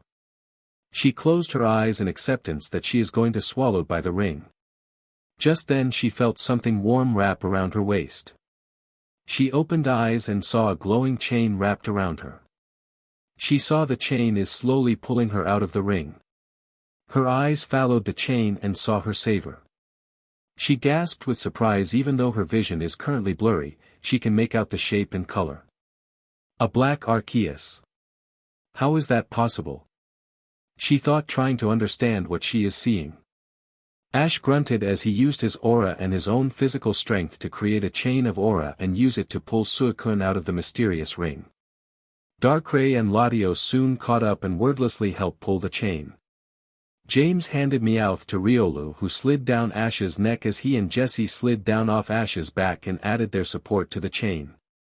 Together with the 2 humans and 3 legendaries, they were able to pull Suicune out of the ring. Suicune, completely drained of energy, fainted after she pulled out of the ring. Ash glared at the ring and launched a bug-type judgment at the ring. The bug-typed meteors flew right inside. Soon after, a loud explosion is heard, then a scream of a pain. Then something small flew out of ring right before it shrank to nothing. "What in Arceus's name is this?" said Darkrai as he picked up the thing, as it turned out to be a small weird bottle. "It's a prison bottle, said Ash, looking at the object. "How do you know that?" "I have no clue. Darkrai put it in your pack. I have a feeling we can't let this thing lying around." Darkrai looked confused, but did as he was told, while Ash looked at Suicune as he will chain of his aura to disappear. "How is she?" asked Latios, looking at Suicune with concern. "She is fine, just exhausted," answered Ash, then jerked his to the air, looking behind him. "Everyone come to me now. Someone is coming." Everyone moved to Ash and he teleported them and himself with his aura in teal-blue flames. The fire has just vanished when Reiku and Entei enter the area. "Sister!" cried out Reiku and Entei, deeply concerned about their sister. They ran towards her. Soon Reiku started shaking her wake, while Entei looked at his surroundings, trying to find who dared attack their sister. Soon Suicune woke and slowly rose to her feet. "Where is he?" she asked, trying to find her savior. "Who?" growled Entei. "The Black Arceus," answered Suicune, looking at Entei in the face. "The what?" said Entei and Reiku at the same time. "The Black Arceus. You know the Pokémon that looks like Arceus, except he is black with a teal-blue underbelly. Didn't you see him?" "Suicune, we saw no one. We only found you out cold when we arrived here," Entei explained, with Reiku nodding his head. Suicune looked away from her brothers, frowning, and thought, "I know they aren't lying. Where could you have disappeared to?" Entei frowned as he thought he just saw his sister. Blushed for a second, but she had shook her head, making it disappear before he could confirm what he saw. Just then a powerful female voice spoke to them in telepathy. "Fellow legendaries, I have called an emergency meeting and I expect all of you to be there." Reiku sighed and said, "You heard Lady Arceus. We better get there or we'll face her wrath." Both Entei and Suicune nodded and the 3 ran off, but Suicune stopped for a second. She looked behind her, hoping to see her savior, but to her disappointment, she didn't see anyone. She let out a sad sigh before she ran after her brothers. Return of the Chosen One. Chapter 6. Suicune and her brothers have just entered the Hall of Origin and arrived into the room where the meeting is taking place. "You're all late," said Arceus with disapproval in her voice. "I'm sorry, my lady. Suicune kept slowing us down," said Reiku as he moved towards his spot. Suicune glared at Reiku, but didn't say a thing as she moved towards her spot. Once she reached her spot, Arceus began to speak. "It seems we're all here apart from Darkrai, however I'll begin the meeting. First off, I want you all to welcome new members of our council. They were created by humans, however they possess powers that is equal to us and they've proven themselves worthy. Please welcome Mutuo and Genesect." All the other legendaries look at Mutuo and at the shiny Genesect and 4 normal Genesect. Some give them happy smiles while others glared at them. Mew immediately grew friendly with Mutuo and flew around Mutuo playfully. "Where did all of you come from?" asked Keldeo, looking at the new members. Mutuo answered in a female voice, "We all come from Unova, however I was told my true origins is from Kanto." Cobalion snorted with disgust at the new members for their human creation origin. Arceus knew he was going to something very insulting and stopped him with a warning glare. Cobalion, noticing the glare, decided to guard his tongue for now. "Now we have met our new members, it is time why I called this meeting," said Arceus as she looked at her fellow legendaries who gave her complete attention. "Some of you may be wondering why Darkrai isn't here. I hate to say this, but he has disappeared off the face of the earth, and what is worse, I'm unable to locate him. All the legendaries looked surprised with the news, even though many didn't care for Darkrai. The idea of disappearing like that is shocking to them. Of all of them, Cresselia is the one who was the most surprised and worried. Latias went to comfort Cresselia, knowing what she is feeling. That isn't the worst. The Soul Dew of Alto Mare has been stolen and replaced by an unknown glass sphere which appeared 2 hours later after the theft. Arceus felt a little guilty as she noticed Latias flinched at the mention of the theft the Soul Dew. However, the worst of them all is the Chosen One, also known as Ash to you all, has. Arceus stopped to shake away the blush away from her face and noticed the reactions the other legendaries at the mention of Ash's name. Meloetta, Mew, Latias, Celebi, and Cresselia all have deep blushes on their faces. Mutwo blushed but quickly shook it away. The Genesect stared at her while the Genesect with Douse Drive stared at the floor with a blush on her face. The Lake Guardians all quickly talked to one and another with blushes on their faces. However, Azelf has the biggest blush on her face compared to the other two. Articuno and Moltres both have blushes, while Zapdos looked confused at them, not understanding what his two counterparts are thinking. Suicune's, Reiku's, and Entei's expressions were neutral. Lugia showing very deep respect for the boy, while Ho-Oh looked away with a blush quite obvious on her face. The legendary titans like the legendary beasts are neutral as well. However, Arceus could feel that Regigigas like Lugia has deep respect for Ash as well. Groudon and Rayquaza are neutral. Kyogre however has a blush on her face. A shiny Jirachi has a curious expression on her face. The purple Crystal Deoxys showing respect, while the green Crystal Deoxys trying to hide the blush on her face. Dialga kept shaking her head, trying and failing to get rid of the blush on her face. Palkia looked at the floor with great interest, clacking her claws together with blush on her face. Giratina just stood there not caring, she has a huge blush on her own face. Manaphy has joy and excitement on his face at the mention of Ash's name. Heatran is neutral, unable to think of his thoughts of the boy. Shaymin grow a big blush and curled into a ball to hide it. Victini giggled joyfully with a big blush on her face. The forces of nature all are neutral, however Landorus has big smile on his face. A shiny Reshiram grew a big blush on her face, while Zekrom looked at her suspiciously, wondering what it is with her and his hero that he has chosen. Kyurem just snorted, however Arceus could tell he has some respect for the Chosen One. Cobalions and Terrakian's expression is neutral, however Cobalion has very little respect, which didn't surprise Arceus. What did surprise her is that Virizion has a blush on her face, whom Arceus assumed didn't like humans just as Cobalion did. And finally Keldeo, who has deep respect and possibly sees Ash as either a brother or a father to him. Arceus however suspects that he sees Ash as both. The girls aren't going to take this very well. Even I'm still upset about it. She thought, knowing how the girls are going to react. She took a deep breath and said, that a Chosen One has disappeared and is possibly dead. Arceus looked away as a great number of legendaries, mostly the females, gasped with shocked. Latias felt her world complete shatter. It was already bad enough to lose her brother twice, now to lose the one she loved. Cresselia tried her best to help Latias, however like her, she too is greatly upset of loss her love. Arceus, unable to bear the pain of herself and everyone else's, decided to say, listen to me everyone. I know this is a fool's hope, however Ash may still be alive.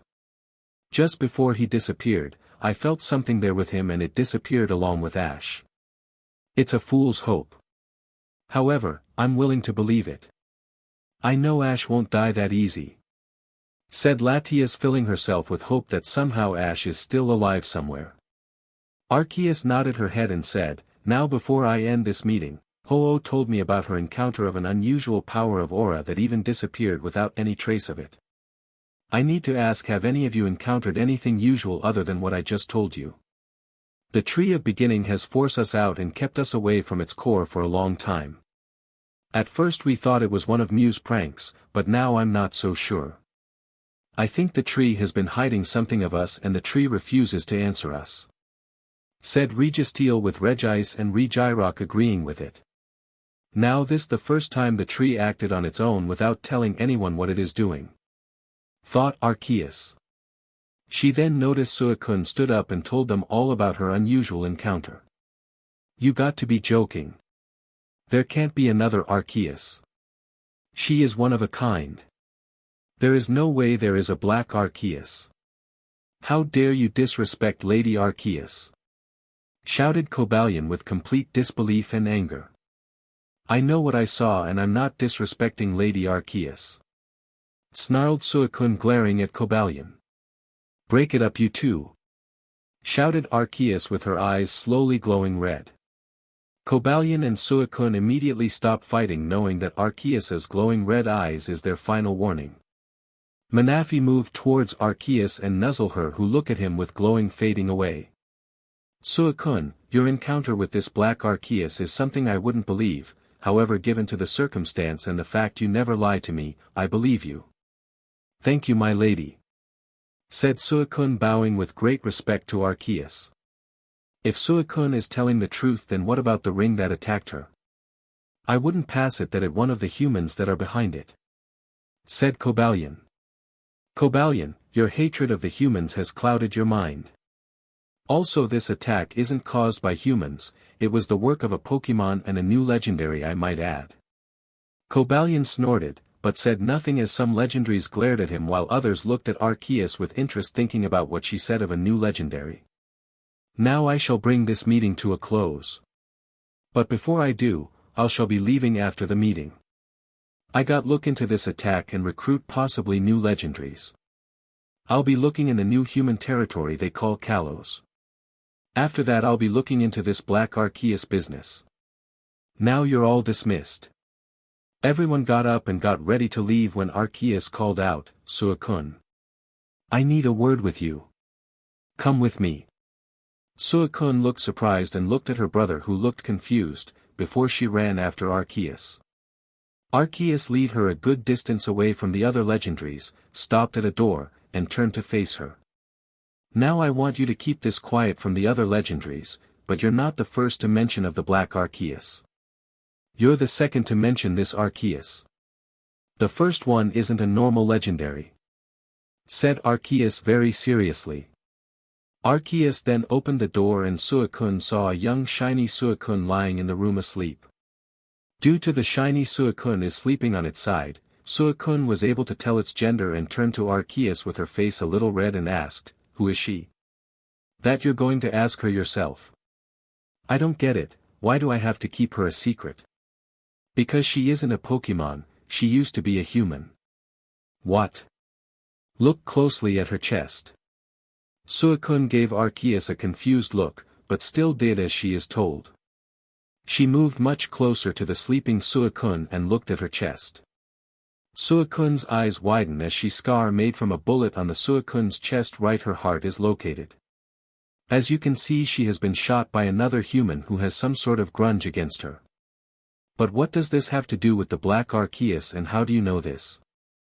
I'm getting to that. Also I used my powers to read her memory including the things that happened when she fell unconscious. Just 2 minutes after she was shot, the black Arceus appeared deeply enraged at the human. What it did to the human is something you don't want to know. After it was finished with the human, it's turned to this Suicune and tried to save her. However it kept failing and as a last resort, it curled around her and used its power and what appears to aura and transformed her into the Suicune you see. After it saw she was no longer in danger, it disappeared without a trace of it. Okay. How did she take to all this? She was more frightened about her transformation than her experience. However that was to be expected. Now to the point I called you over here, I need you to train her as your apprentice. What? You heard me. She is your apprentice, it's her only way to survive. Think as this way that you teach her about being a Suicune and she can teach you how to be human. Fine, I'll train her. Finished Suicune lowering her head in defeat. Good. Now, I'll... Wait. Where did her starter disappear to? Arg. He probably got bored and went exploring. Said Arceus finishing with a sigh. I don't blame him. Suicune said with a giggle. You stay here and watch her as I go look for that little Pokémon. Arceus said and left to search for the missing starter. Unknown forest right next to National Park Johto. The sun has almost completely set and the stars started appearing in the sky as Ash lied down next to a campfire looking at Jessie as cooked their supper. I can't believe it's Jessie's turn to cook. I'm going to have my life eating that poison crap she calls food. Thought Ash, feeling sick already. What did I do to deserve this punishment? Both Riolu and James thinking the same thing. Oh no. Jessie is going to finish Meowth off. Thought the panicking and awake Meowth, who's still in a full body cast. Is Dad okay? He looks a bit green. Larvitar thought, looking at Ash with worry. Ugh. Everyone's negative and nauseous emotions is making me sick. Thought Curlia, feeling very sick and about to pass out. Why is everyone looking scared? It can't be that bad, could it? Latios thought while looking at his teammates frowning. Note to self. Give your food to whoever is next to you and run like no tomorrow. Thought Darkrai as he is plotting his escape. Boys, you're going to love this. I made this extra special. Said Jessie with Ash, James, Darkrai, Meowth, and Riolu sticking their tongues out in disgust behind her back. Ugh. Please give me an excuse to leave. Thought Ash in desperation. In answer to his plea, Ash felt a powerful and familiar presence somewhere in Goldenrod City. Thank Arceus. Thought Ash, unaware he made her sneeze. Darkrai, I want to watch Larvitar. I have an errand to do. Sure, whatever you say, Ash. Said Darkrai, waving a claw at him. Ash has already took to the air and left when what he told Darkrai finally hit him. Wait. What? Said Darkrai, only to discover Ash is already gone. Doh. Great. There goes my escape plan. Shouted the grumpy Darkrai, crossing his arms in anger. Ash flew for a bit and landed when he got close to the Goldenrod City. Using his aura, Ash checked his surrounding and saw nobody is around, transformed into his human form. After he completed his transformation, he pulled his hood up covering his head and moved to City Gate. Ash walked by a guard who gave him a raised eyebrow, however didn't do a thing. Now I've entered the city, I need to locate the presence I felt earlier. Ash thought to himself. Just then Ash felt someone warp an arm around him. Hey baby, nice meeting you here. Said male voice, completely drunk. Get off me. Shouted Ash, throwing the man off him. Relax baby, hey where did you go? Said the drunk man, only to realize the one he was talking to has disappeared. Ash poked his head out of a dark alley after the man has left, then moved back into the alley. That was close. Either that guy is so drunk that he mistakes me as a girl, or he isn't picky, whomever he chooses. I better focus on why I came here and leave that idiot to the cops. Also I better stick to the shadows so I'm not easily seen, I really do not want a repeat of that again. Thought Ash with a shiver, and back into the shadows disappear from view thanks to his coat coloring. 2 hours later.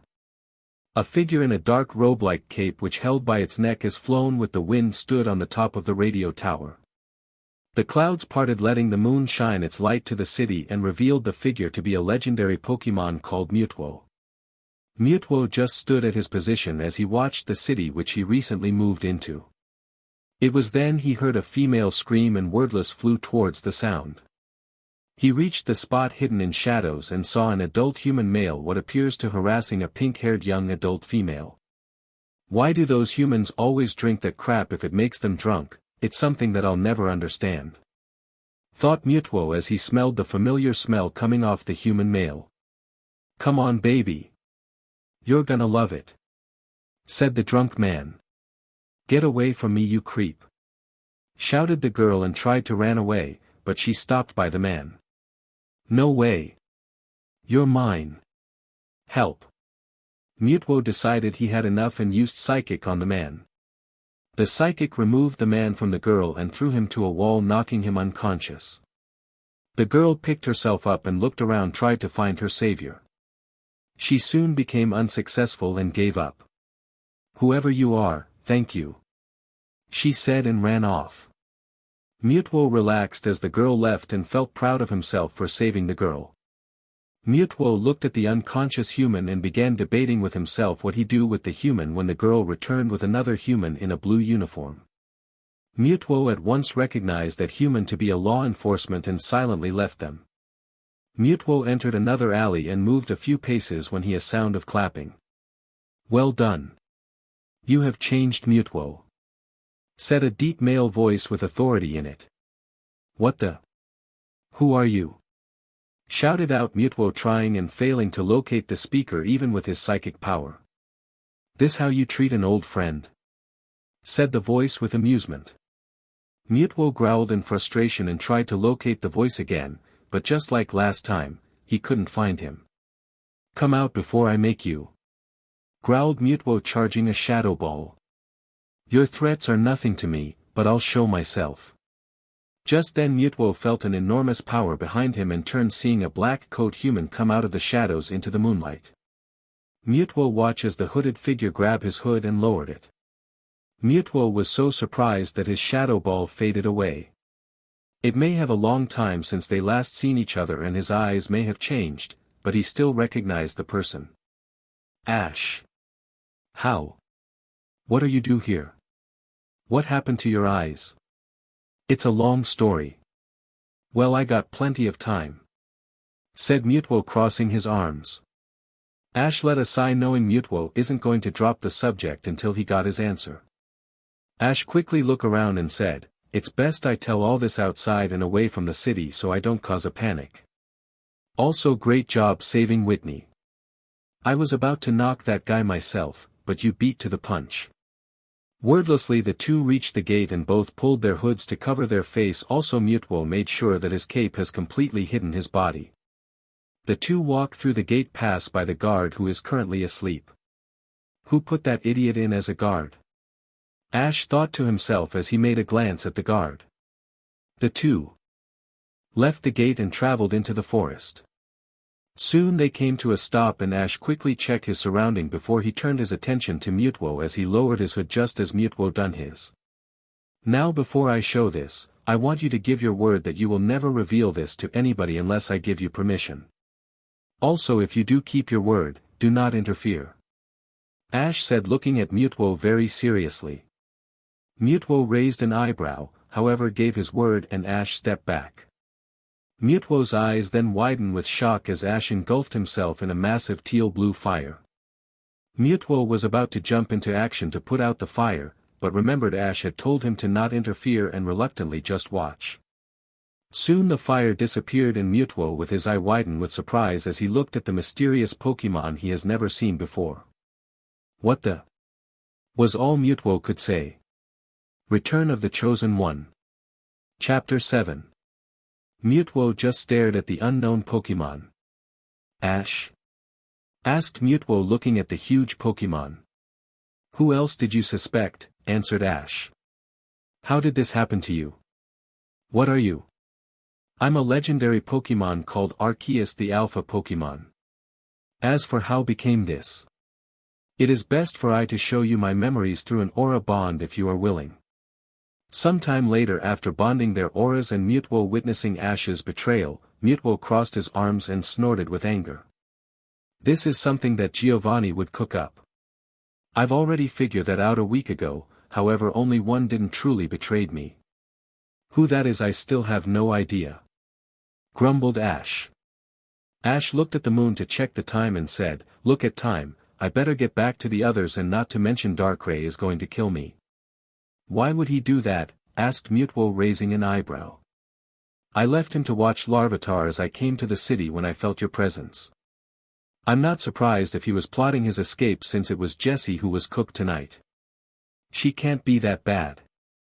Ash looked at Mutwo like he is crazy and said, "Not that bad. Are you mad? I rather eat my own cooking than that food of death, and I can't even cook." Mutwo then began laughing, with Ash giving him a suspicious look, and said in a demanding voice, "What's so funny?" "Nothing, I find it very amusing that the all-powerful Alpha Pokémon can't make himself a meal. Shut up! Snarled Ash as Mutwo roared with laughter. Ash snorted with anger and turned towards the camp. He and his allies are staying with Mutwo right behind him. Back at the camp. Checkmate, shouted Riolu as he slammed his queen into position, winning the game. Arceus F $% damn it. Sworn Darkrai as he threw the chessboard with the game pieces flying. Darkrai, watch your language.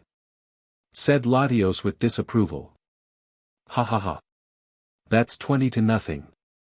Shouted Riolu, being a sore winner. We can easily even things here.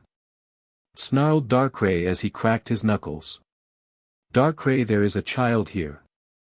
Latios hissed to Darkrai, pointing to Larvitar. Do you think I care? Snapped Darkrai, with his temper getting the best of him. How about we play a game of cards? Said James, putting a pack of cards, hoping to stop a fight from breaking out. If it's going to be poker, then count me in. Said Darkrai, crossing his arms angrily. Later. Haha. I win. Howled Riolu in victory. Come on Riolu, let someone else win and give me back my pants and shirt. Shouted James, who was only in his boxers. No way. You agreed to play for keeps. Besides Darky, there lost everything. Shouted Riolu with a smirk on his face. That does it. Shouted Darkrai, throwing the table aside, looking murderous at Riolu. Riolu let out girl-like scream and ran as the very angry Darkrai chased him. Latios grabbed Larvitar and Meowth and took the sky while Curlia teleported on his back. Latios shook his head as he watched Jesse and James, who is struggling to put his pants back on, ran to hide as Darkrai and Riolu are destroying the camp with their fighting. Ash is so going to be said. Thought Latios, watching the fight high in the air. Latios watched the two fight while dodging attacks like Shadow Ball, Aura Sphere, Focus Blast, and Dark Pulse that came flying towards him. He watched as Darkrai and Riolu turned their camp into a battlefield filled with cracks and craters. Latios just happened to turn his head and his eyes widened. Darkrai and Riolu continued their fighting, and without any warning, colorful small meters crashed towards them. Both yelled in pain and turned their head.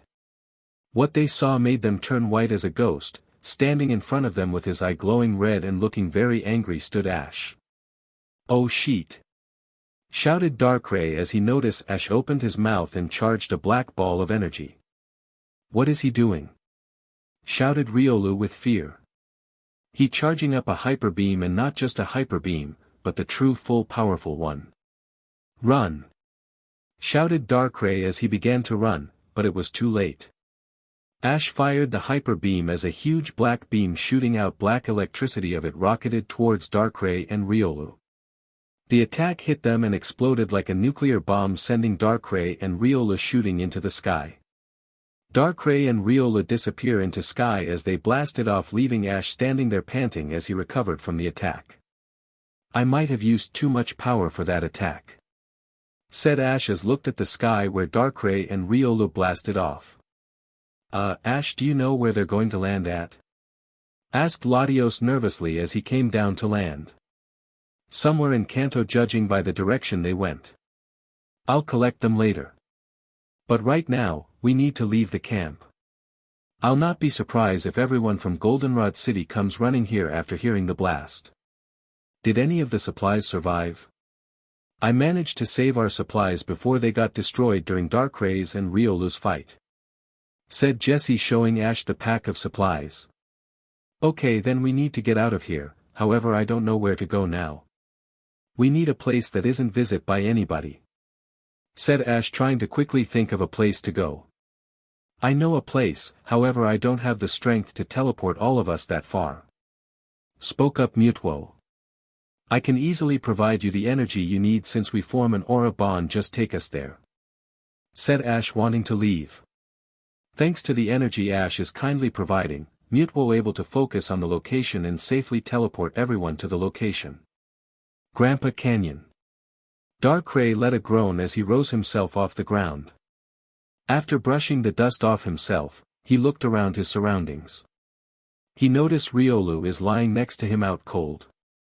Choosing to ignore him, he continued to look around and discover they're in a cave. So we're in a cave, but how did we? Wait, never mind. Thought Darkrai, now noticing the ceiling that had a hole which is now covered with rocks. Just then, he heard a MMM and knew Riolu has awakened. Well, look who decides to return to the world of the living. Darkrai said, looking at Riolu, clearly still angry with him. Shut up, Darkrai. You're the one who started that fight. Snapped Riolu, brushing dust off himself before he turned to glare at Darkrai.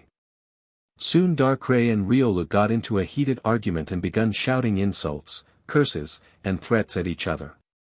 They were interrupted when they heard growling, snarling, and a roar, and turned. They saw a huge number of Kabuto, Kabutops, Omanite, Omastar, and an Aerodactyl looking at them very angry. The fossil Pokémon charged towards the two as they jumped into a defensive position. Unknown location. A flash appeared on an island with nothing but the sea surrounding it as Ash, Mutwo, Jessie, James, Meowth, Latios, Kirlia, and Larvitar appeared on the island after the flash. Where are we? Asked Ash as he took look of his surroundings. We're on an island called New Island. This place is where I came into existence. Answered Mutwo, feeling a little troubled. What's troubling you? Said Ash, looking at Mutwo. It's just I have bad memories here, and other is a secret I've kept from you. I think it's best I give your memories of this place back to you. Just don't think badly of me. Replied Mutwo, then his eyes glow blue as he returned Ash's memories. Ash shook his head as he felt himself have flashbacks of the events that were erased from his mind. Mutwo looked away, feeling ashamed of his past actions, while everyone else looked at Ash and are surprised to see tears coming down his face. Ash? Said Latios cautiously as he approached Ash, trying to figure what is wrong with him. I died here. So much pain. So much anger. I had died to save them all. I had died to end all the suffering they all felt. Answered the emotionally shocked Ash. Everyone was speechless of Ash's answer, while Mutwo mentally growled at himself for what a fool he was back then. Larvitar cautiously approached Ash and nuzzled his leg, getting Ash's attention. Ash looked down and to calmly nuzzle Larvitar in return before turning his attention to Mutwo. Mutwo, thank you for returning my memory. It has helped remind me who I really am, and I don't hate you. Said Ash to Mutwo calmly. Thank you, Ash. It means very much to me. Said Mutwo, feeling relieved. Hey, what's that over there? Said Meowth, getting everyone's attention as he pointed, as best as he could with the cast he is in, to an abandoned building. All turned their heads towards the building, and Mutwo and Ash immediately recognized the building. Wordless, the two moved towards the building with everyone, save Meowth, who was picked up by James, running after them. Soon they all reached a massive door which swung outward, thanks to Mutwo's psychic, letting them inside.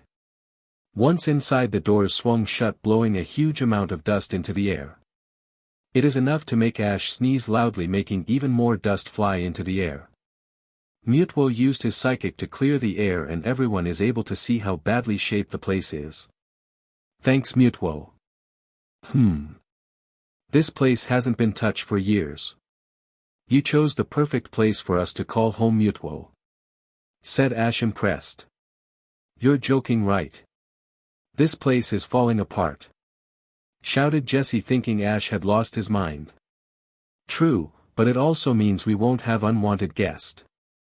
As for the condition of the place, it just needs a little fixing and spit and shine. Said Ash, looking right at Jessie's face. And who is going to clean this place up? Jessie snapped. Funny you should mention that. Said Ash with a smirk on his face. Just then 2 buckets and mops appeared and floated towards Jessie and James. What? Why do I have to clean up? Shouted James angrily, dropping Meowth. You and Jessie still have make-up years of tailing and annoying me. Also, I need to enjoy my own paybacks now and then. Now get to work.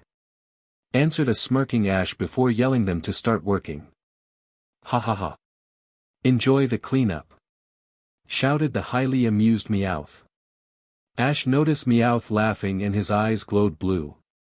Meowth then felt a great power fully heal him as his full body cast disappear and nervously looked at Ash. Meowth went pale as he saw a smaller version of a bucket and a mop floating in front of him. Don't you think I've forgotten you, Meowth, and since you find their suffering funny, you can join them. Ah, come on, whined Meowth as Ash forced him to work. Mutwo, Ash called out, getting his attention. I trust you will look into the condition of the place and repair what needs to be fixed. Of course, Ash, however may I ask why? I need pick up Darkrai and Riolu, and my other reason is I don't have any knowledge of fixing places like this. I understand, but how are you going to find them? I'll use my aura to locate them and teleport to their location. Mutwo nodded and begun checking the building condition, repairing what needed to be fixed as Ash looked at Latios. I need you to watch Larvitar for me, Latios. Understood, Ash. I'll help as well, my lord.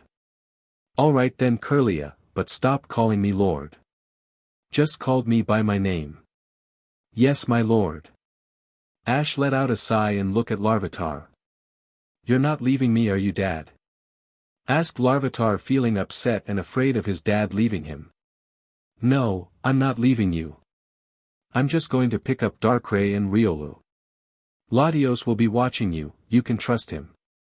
Spoke Ash to his adopted son as he nuzzled him. One more thing, Kirlia. Yes, my lord. Make sure those three don't slack off. Understood, my lord. Said Kirlia, now giving Ash a salute. Ash let out an annoyed sigh, but decided to focus on his task. His eyes began to glow blue. He deeply focused on his aura and began seeing nothing but aura. He then focused on the Pokémon. He formed a bond with his aura. Latios shivered as he felt as something other than himself is in his skin, however the feeling quickly disappeared as it appeared. What was that? Thought Latios, feeling alarmed. Ash has temporarily been inside Latios before quickly moving to a new bond. This time he is inside Mutwo, but just like Latios, he quickly left Mutwo. Focused now on the two bonds he hasn't tried, Ash tried one and found himself inside Riolu. Ash quickly left Riolu, however this time he kept focused on that bond and willed himself to that location. Latios calmed himself after he began to think the presence he felt earlier could have been Ash. He turned his head to Ash, who just then surrounded himself in teal blue fire and disappeared after the faded away. Grandpa Canyon. Hey Darkrai, said Riolu as he awoken from his meditation. What? Hissed Darkrai. I just felt a powerful presence inside myself. Master is on his way. Is our present ready? All chained up, however I don't. This scheme of yours is going to get us out of trouble. I'm starting to think you're spending too much time with the Three Stooges. Are you joking? He will love it. Darkrai rolled his eyes at Riolu while they heard a muffled snarl. Darkrai looked toward sound and saw lying on the floor lied the Aerodactyl wrapped in chains made of aura. Darkrai felt bad for the Aerodactyl, however it did attack him, so he isn't going to free it. Just then the cave lit up as teal blue fire appeared and soon Ash appeared from the fire. Ash willed some of the aura fire to still remain as ball of fire with them lighting the cave with their light. He just then noticed Kabuto, Kabutops, Omanite, and Omastar all lying around all swirly-eyed, some were even in bed in the cave wall. What the? Ow! Said the surprised Ash before a rock dropped on his head.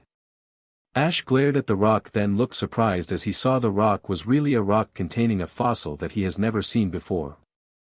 He then decided to keep it and picked it up with his aura, having it float next to him. He turned around and found the two he has been looking for. There you are, he snarled at them, clearly still angry with them.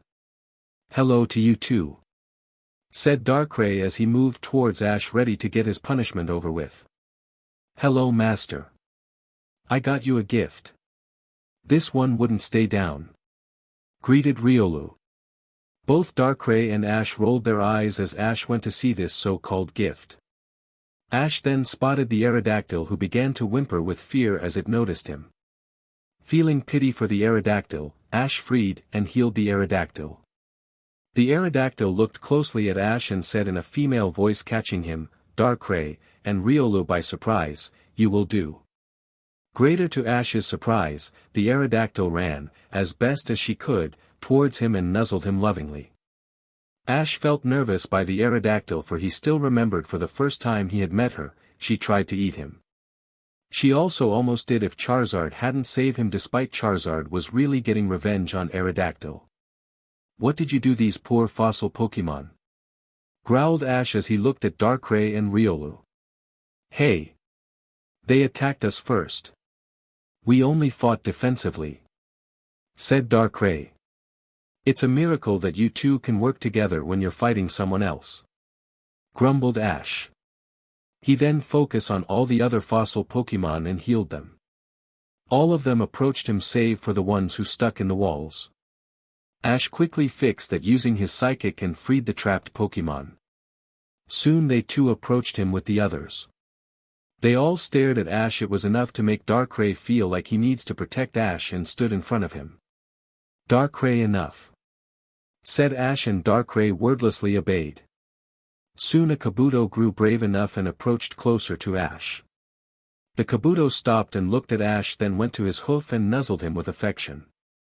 Soon the rest of the fossil Pokémon approached him and they too showed their affection. Ash knew he has gained their trust and they would follow him wherever he goes. "It's a good thing we got a new home. I just know these guys aren't going to take a no." "Wait. What is that?" thought Ash, then he just felt something. Focusing on his aura, he looked his surrounding and just happened to look up. There he saw many red auras telling him they are his enemies. Focusing even more on them, he able to figure out that his enemies is none other than Team Rocket. Blast it! It's Team Rocket. As much as I want to fight them, I'm in no shape, nor is Darkrai or Riolu, and they greatly outnumber us. I bet they're here for the fossil Pokémon, but I'll have them come with me, making those idiots return to their boss empty-handed. This however will make myself very tired if it doesn't kill me first," snarled Ash before smirking of his plan. "Listen to me. I take it you all want to come with me, however are sure you want to?" said Ash, getting all the fossil Pokémon attention whom didn't hasten to answer. "Very well, then get close to me. Darkrai. Riolu. Give me your strength, I don't have the energy to do this on my own." Everyone moved as close to Ash as they could while Darkrai and Riolu fed Ash a huge amount of their aura. Ash took the aura to fuel his own and willed everyone and himself to the island as they all disappeared into the fire. Return of the Chosen One. Chapter 8. Jessie, James, and Meowth are taking a small break to catch their breath when a massive teal-blue fire appears. The three hugged each other in fear as they are soon surrounded by Kabutops and Omastar.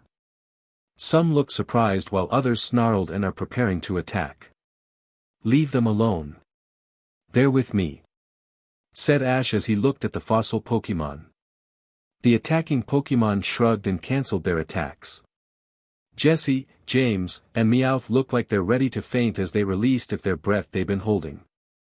Then Ash just noticed something on the wall that wasn't there before. He approached closer to have a better look and saw it turned out to be a huge symbol. "What is this?" snarled Ash as he looked at the symbol that has a capital A with a ring that looks like his tiled as its circle around the A. "This is the symbol of our new team called Team Alpha," said James, feeling proud of himself. "Team Alpha? What? How many times do I have to say we are not going to form an organization?" shouted a very angry Ash. We lost count after the 20th time. However, you're the leader of this organization, also we named it after your species name," answered Meowth. "UI. Arg. Fine. You can have your so-called team. However, you three are the janitors. Darkrai. Riolu. Don't you even think that I have forgotten your punishment? Now get cleaning," shouted Ash and stormed off, leaving Darkrai and Riolu a pair of toothbrushes. "Hey! Those are our toothbrushes," shouted James as he recognized the toothbrushes. "Shut up, James. We're lucky Ash hasn't attacked us with his signature move. Also you three are lucky to use mops while we have to use these toothbrushes," snapped Darkrai and went to work with Riolu groaning. The fossil Pokémon just stood there as they watched the scene unfold. After Ash had left, some decided to head outside and soon the rest followed. Ash stormed through the hallway burning with anger until he felt a presence he knew very well. Impossible. How can it here? He thought as he moves towards it. Soon he adore and enter the room. Inside he found himself in a room surrounded with green crystal. "Hello again, King of the Pokémon," spoke the Tree of Beginning. "How are you even here? Aren't you supposed to be at Rhoda?" asked Ash shocked. "I'm still there, it's just I created a new core and have it connect to my old one." "Wait. Are you say you are here and there at the same time?" "Correct. I know you chosen this island as your own home. Through my help you changed this island into a secret haven for Pokémon and humans whomever you chose. Also through me you can be able to see what is going on around the world through aura, and finally I can easily recharge your aura that will normally take you hours to days." "Very well then, I accept this. It is an honor to have you here," Ash said with a bow. "The honor is all mine. I look forward in assisting you," said the tree before its consciousness left. Soon Ash left the room and sealed the doorway so only him and those he trusts can enter the room. He then left, entering back into the room where he left Jessie, James, Meowth, Riolu, and Darkrai, and crashed to the floor as he slipped on the super clean floor. The five turned where they hear the crash and saw Ash as he tried to pick himself only to slip again. "Is the floor clean enough for you?" said Meowth with a smirk. "Shut up," snarled Ash as he once again slipped to the floor. Thankfully Mewtwo and Darkrai came and helped him up. "Blasted hooves," snarled Ash after he nodded his thanks to the two. He then felt something hugging his leg and looked down thinking it is Aerodactyl. Much to his relief, it is only his son Larvitar. He lowered his to nuzzle him, who happily returned it. "Hey Ash," said Darkrai. "What?" "I like you to answer my question about that dark legendary you have encountered. You didn't answer it earlier." "Very well. It was back when I was on my journey through Hoenn with my friends. We have encountered a legendary Pokémon called Jirachi whom we befriend during the Millennium Festival. After a number of events, we went to return Jirachi to Farina. On the final night of the Millennium Comet, Jirachi was preparing to absorb the comet's energy, however we got in a trap set by a human named Butler. Butler used Jirachi to absorb the comet's energy and power his machine to revive the dark legendary whom we all thought at the time is Groudon. Thanks to Max's and my own interference with the machine, the monster wasn't able to be completely fully restored, and good thing too, or I wouldn't be alive. After realizing his mistake, Butler helped us weaken the dark legendary and Jirachi was able to destroy it." "So is that monster complete destroyed?" asked Riolu. "No, its fossil is still here in this world. It is just unable to revive itself without a powerful energy source like the Millennium Comet," said Ash shaking his head. "Shouldn't we get that fossil?" asked Mewtwo. "So far I don't see why we should. Everyone believes the fossil is just a Groudon and Butler is guarding it. Also another is I don't want to accidentally revive the dark legendary with my own power. Now if you all excuse me, I'll take my leave to go and meditate.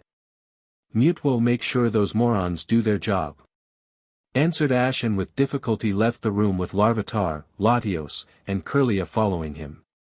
"Alright, you all heard him, get to work," ordered Mewtwo. "And if we don't?" said Riolu crossing his arm. There was a whooshing sound and Riolu yelped in pain as Mewtwo held a whip. "Then you get smacked by this," answered Mewtwo as he held out the whip. Darkrai snorted and wordlessly went back to work while Riolu and Meowth trash-talked to Mewtwo, earning themselves a smack of the whip. Meanwhile Ash entered the room that contained the tree's core and laid down in the center with Larvitar climbing onto his back. Ash soon began his meditating and was soon joined by Kirlia and Latios while Larvitar took a nap. As he meditates, Ash felt himself leave the island and move around the world feeling countless of lives. He went on exploring the world soon decide he want to check on his Pokémon. His focus reached Pallet Town and can feel his Pokémon. He was about to communicate with one of his Pokémon when felt a great pain and agony. It was so great that it drove his concentration from his Pokémon and to locate the source. He found it some distances north of Pewter City and it was coming from a legendary Pokémon, but couldn't what it is due to its pain. He focused more on the location and discover it was a hidden lab owned by Team Rocket. Ash let out a loud snarl snapping Kirlia and Latios out of their meditation and waking Larvitar. Kirlia and Latios slowly backed away as Ash's eyes glowed red and fully recharged himself from the tree. He then handed Larvitar to Latios with Psychic and wordlessly disappeared from his aura fire. What is going on? Thought both Kirlia and Latios as they just stared where Ash used to be and now only the fossil remain. North of Pewter City. Suicune let a sigh as she watched her apprentice struggle using the ice beam while her brother Reiko laughed and Entei smacked him on the head. She glared at her brother before returning her attention to her shiny apprentice whom slammed her paw on the ground in her frustration. Don't listen to him Dawn, he is just being a JRK. Said Suicune kindly. It's just so hard. Said Dawn gritting her teeth in frustration. Just try again Dawn. You almost got it. Reiko let out a snicker as Dawn failed yet again earning himself a blast of Hydro Pump from Dawn's starter Pokémon Piplup. Hey! Shouted Reiko as he shook himself dry. Piplup quickly ran to Dawn and whispered something to her ear. Dawn let out a small giggle and tried her ice beam again. This time she succeeded, but just then she turned her still using her attack and aimed at Reiko. Reiko widened his eyes in surprise and tried to jump out of the way, but he was too late. He got hit by the ice beam and got frozen solid. Entei and Piplup roared with laughter while Suicune put a paw on her mouth as she giggled at Reiko's predicament. Beautifully well done Dawn. He didn't even expect it. Laughed Piplup while Entei used Flamethrower to free Reiko. Dawn felt proud of herself for she finally used Ice Beam that she has been struggling for a while and was able to use it stylishly. SSS so. CCC cold. Said Reiko finally freed and shivering. No need to worry, you will warm up. Said Dawn giggling. Reiko snorted and went snuggling to Entei who kept pushing him off. Get away from me. Snarled Entei. BBB but why your SS so WW warm. Said the shivering Reiko. Entei snorted and created a big campfire which Reiko quickly curled up to. Piplup and the girls watch with great amusement of Reiko's behavior. Typical Reiko. Said Suicune shaking her head highly amused. After some time the now warmed Reiko suddenly jumped to his paws and stared north. What going on Reiko? Asked Suicune noticing Reiko's sudden change of behavior. Don't you feel that? There is a storm building up north of us and it's a very powerful one. It's making my body shiver. Never have I felt such a powerful storm. I'm going to check it out. Said Reiko then run off. Hey where do you think you are going? Growled Entei and gave chase. We better catch up to them. Said Suicune looking at Dawn. Dawn nodded and lowered herself to allow Piplup get on her. Once Piplup is on her back, Dawn and Suicune run after Entei and Reiko with Piplup holding on her. Farther north. A massive storm has formed some distance from the lab and inside its heart floated Ash. Ash with his eyes still glowing red and now his ring glowing its golden light as he concentrated on the storm he created. Often Ash unleashed very power electricity from his own body as he powered his storm. The storm continued to rapidly grow as it now already covering Pewter City and is fast approaching Viridian Forest. The place already covered in its shadow are plunged into its darkness making it appear it was already night. Ash then used a powerful rain dance, giving the storm the ability to rain, as roared its anger with massive lightning racing across the cloud's surface, sometimes hitting the ground very hard, making that part of the land shake with its might. Many Pokémon in the storm cowered in fear as they watched the storm unleashed its fury. Soon Viridian City is covered in the storm along with other towns and cities as the storm continued to expand. Meanwhile, Tracy Sketchit is currently cleaning the office when he hears one of Oak's computers sound off an alarm. He discovered it was the weather radar and looked at it. He went pale and without any second thought, he ran for the professor. Pikachu felt deeply depressed, for it has been 5 months since he's seen his best friend. However, he kept telling himself that he has to be strong for the sake of the others. He got himself up and went to check on the others. Professor Oak let sigh as looked at Ash's Snivy with great worry. She, like Bayleaf, fall into a great depression after she learned of her trainer's disappearance and still have to snap out of it. Oak then noticed Pikachu, who just arrived, asked him to talk to Snivy. Pikachu did as he was asked, however Snivy didn't respond. Pikachu sadly lowered his ears as he looked at Snivy, then turned to Oak and sadly shook his head. Well, at least she is still eating, but I don't know for how long. Lucky for me, Bayleaf was able to snap out her depression. I just hope Snivy will pull through. Sighed the professor. Pikachu's ears twitched and he looked north, getting Oak's attention, who too looked north. Both could see a storm is fast approaching and could hear the thunder coming from it. Professor! Professor! Shouted a voice, getting both Oak's and Pikachu's attention, and saw Tracy running to them. Professor! You need to look at the radar, said Tracy as he is catching his breath. I know there is a storm coming, as you see. It's not that. This is about the size of this storm. It has already covered parts of Kanto and it's still growing. What? I need to see this myself. Tracy, I need you to return all the Pokémon. Yes, Professor, said Tracy and went straight to work as Oak ran into his lab. Pikachu watched the two humans run off before turning his attention to the storm, as he could see that it is almost here. As he watched the sky go dark and listened to the anger within the storm. Pikachu, what's going on? Said a female voice, making Pikachu turn to see Snivy has finally got herself out her depression. Snivy, it's good to see you back. As what's going on here, there is a massive storm here. The thing about this storm is I can tell it's not natural. I know this is the work of a legendary Pokémon's anger.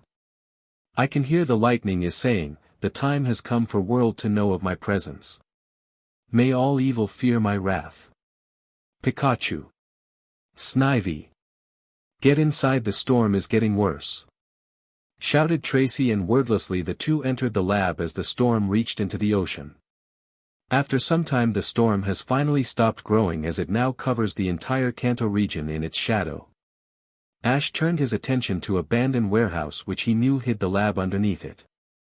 He began to charge an orb of energy on the top of his head and launched it high into the sky. The orb exploded and rained down huge meteor of energy. The meteor crashed on the warehouse and exploded, revealing a crater, also revealing the lab. Many Rocket member and scientists came out, sending out their Pokémon while trying to locate their mystery attacker.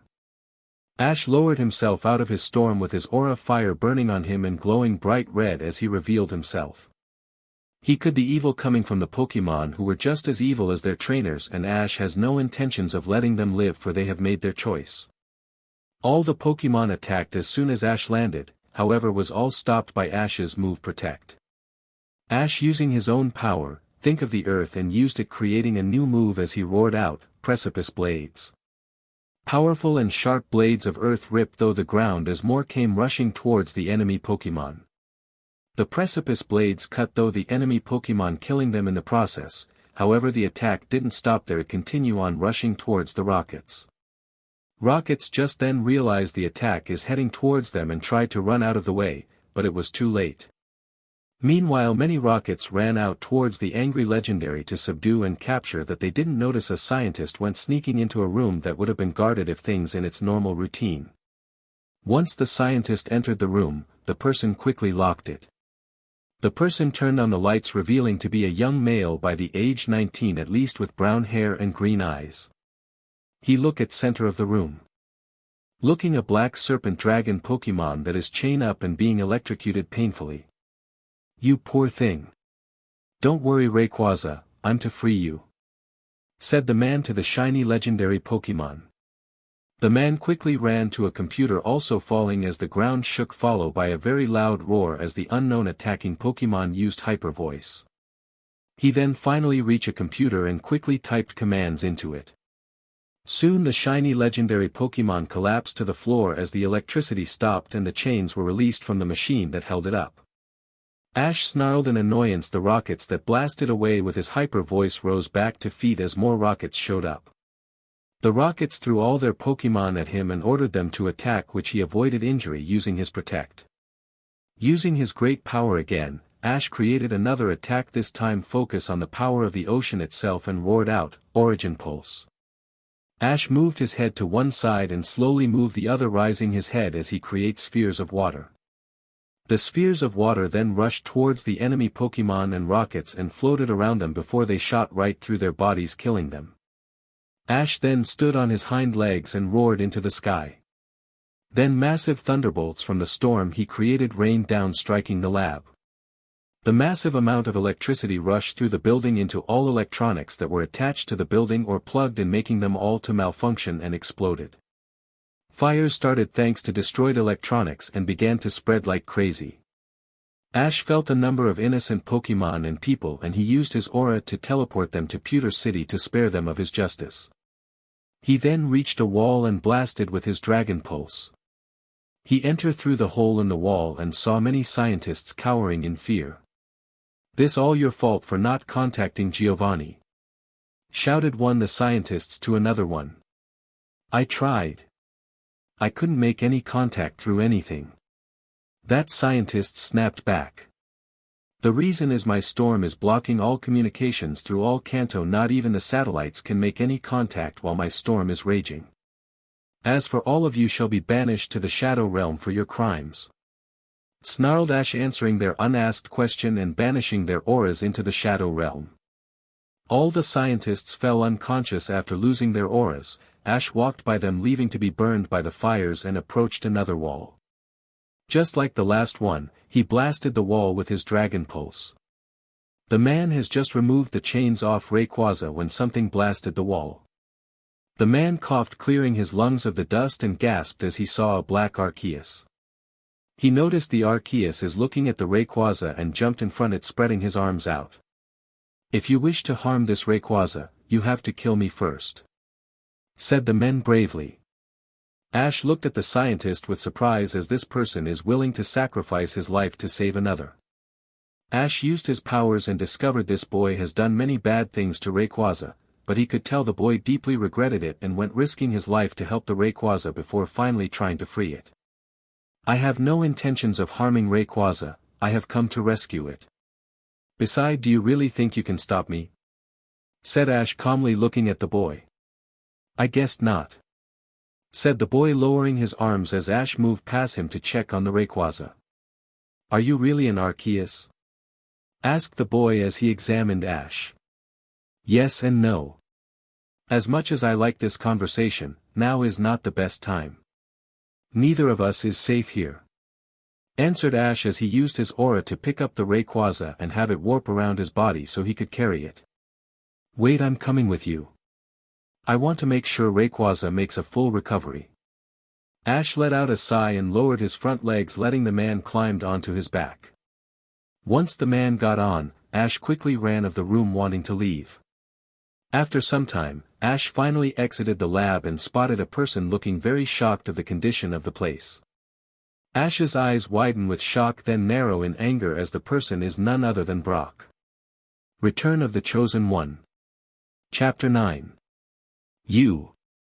roared Ash with great anger as he looked at Brock with great hatred. "What's going on here? I've been looking for new rock-type Pokémon, then a storm appeared out of nowhere shortly. I kept hearing screaming," asked Brock, confused. "You traitor!" snarled Ash. Ash glared at Brock with so much hatred as the memories of his betrayal kept flashing back. Just then, Ash felt his vision being distorted as everything turned red. He snarled at Brock while his glowing red eyes changed from red to a blood red. Ash soon lost all self-control and roared into sky loudly with the lightning crashing down to the earth. Everyone went covering their ear due to the volume of the roar. Brock just happened to look back up and backed with fear as he saw the black Arceus charging a hyper beam aiming it at him. Ash fired the hyper beam just as Brock felt something yank him on its back as it ran to avoid the hyper beam. After the explosion, Brock looked to see his savior and saw it is a Raikou. Man, that was too close for comfort. All crap. I recognize those glowing eyes. Great. It looks like I'm going to fighting for my life along with this humans. Thought Raikou as dodged the golden fire from a dragon pulse. In Ash's point of view, all he could see was only aura and everything giving off red aura, which tells him they're his enemies, as he stared at the four-legged aura creature. Ash snarled murderously at the creature as his instincts screamed at him to destroy. Raikou backed away very afraid as he could tell right away that the black Arceus wants to kill the two of them. Then without any second thought, he used Thunder Wave and ran away using extreme speed with the Arceus roaring in anger as he became paralyzed. Ash roared with anger as he became paralyzed and the creature ran away taking its advantage. He refuses to let creature escape his wrath and used Refresh curing his paralysis. He then roared into the sky and willed the storm's lightning to destroy the creature. "Are you alright?" said a voice behind Ash, making him snarl aggressively and turn his entire body around only to find no one there. Ash snorted, turning back, and used extreme speed as he began to chase the creature. Raikou continued running as he kept dodging lightning bolts as they came crashing down trying to hit Raikou. He has already been doing this for 5 minutes and it is starting to get on his nerves. Without any warning, Raikou get hit very hard by an aura sphere, knocking him to his side, throwing Brock off his back. OW, Raikou in great pain. Raikou quickly shook himself, clearing his senses, and grabbed Brock, throwing him on his back. Raikou backed away as the black Arceus came forward growling for blood. "Precipice blades!" roared the Arceus. Raikou yelped and ran with great fear as he saw stone spikes cutting through trees and other rocks as easily as a knife cutting through butter as it rushed towards him. Raikou jumped and the attack just barely missed him. That was way too close. Any second longer or earlier and will been history. Thought Raikou, very nervous as the stone blades shattered to dust and saw the glowing blood-red eyes through the dust with something coughing on his back. "Origin Pulse!" roared the Arceus again, unleashing the new attack. "Ah, come on!" shout Raikou and ran with the glowing orbs of water chasing him. Raikou grew more afraid as he dodged one of the orbs and saw it made a huge boulder completely shatter when the orb impacted. He then noticed more orbs began picking up more speed and charged right at him. He dodged, however this time he wasn't so luckily and got hit by the attack at full blast. Raikou screamed in agonizing pain and collapsed onto the ground. That attack hurt way more than that time when Sis used her hydro pump on me at full power. Thought Raikou as he painfully, with his body shaking in pain, raised himself back up and quickly checked his back and saw the human is still on his back and unharmed. The attack must have missed him. Lucky idiot.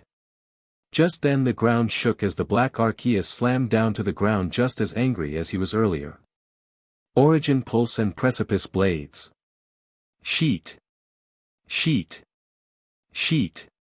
Raikou ran with the two dangerous attacks rushing after him as the black Arceus took the air chasing him. Entei and Suicune ran north to catch up with their younger brother Raikou, who ran far ahead as both the two had to convince Dawn, Suicune's apprentice, to stay behind as it is going to be dangerous and she isn't experienced enough. Reluctantly Dawn agreed, even though she made it very clear to the two she isn't very happy about their decision. The two continued their running as went to find their brother. Never before a storm as large nor as angry as this one before, said Suicune as she and Entei just dodged a massive lightning bolt. Neither have I, sis. Wait, I can see Raikou and he has a human on his back. replied NTI, and noticed Reiku running towards them like is being chased by stampeding toros. "Run for your lives!" shouted Reiku to his siblings. "Never stop running," leaving them confused. They looked at each other confused until they noticed two attacks they never seen before comes rushing towards them. Taking Reiku's advice, the two turned tail and ran after Reiku. After some time running, Suicune decided that they can't run forever and to face the two attacks head-on. "NTI. Reiku. Get close to me now." "What? We can't face those attacks. It will kill us." "Shut up, Reiku. We can't run forever. Now get over and hope this idea of mine works."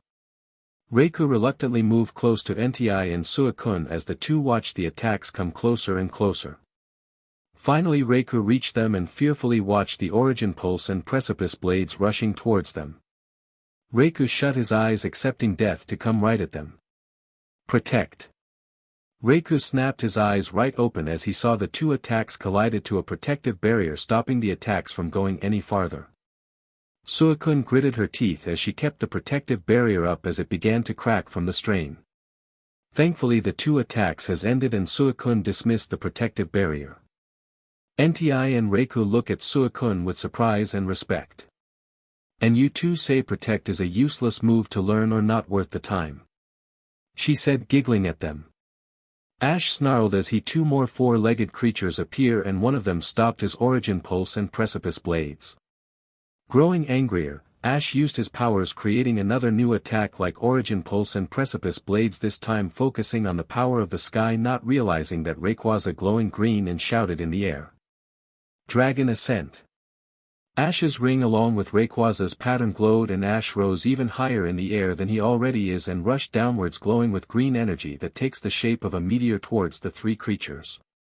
Reiku just happened to look up and saw a green meteor coming towards them at an alarming rate. "Look out above you." However, it too late. While Reiku was able to dodge in time, Suicune and NTI weren't so lucky and got hit by the attack head-on.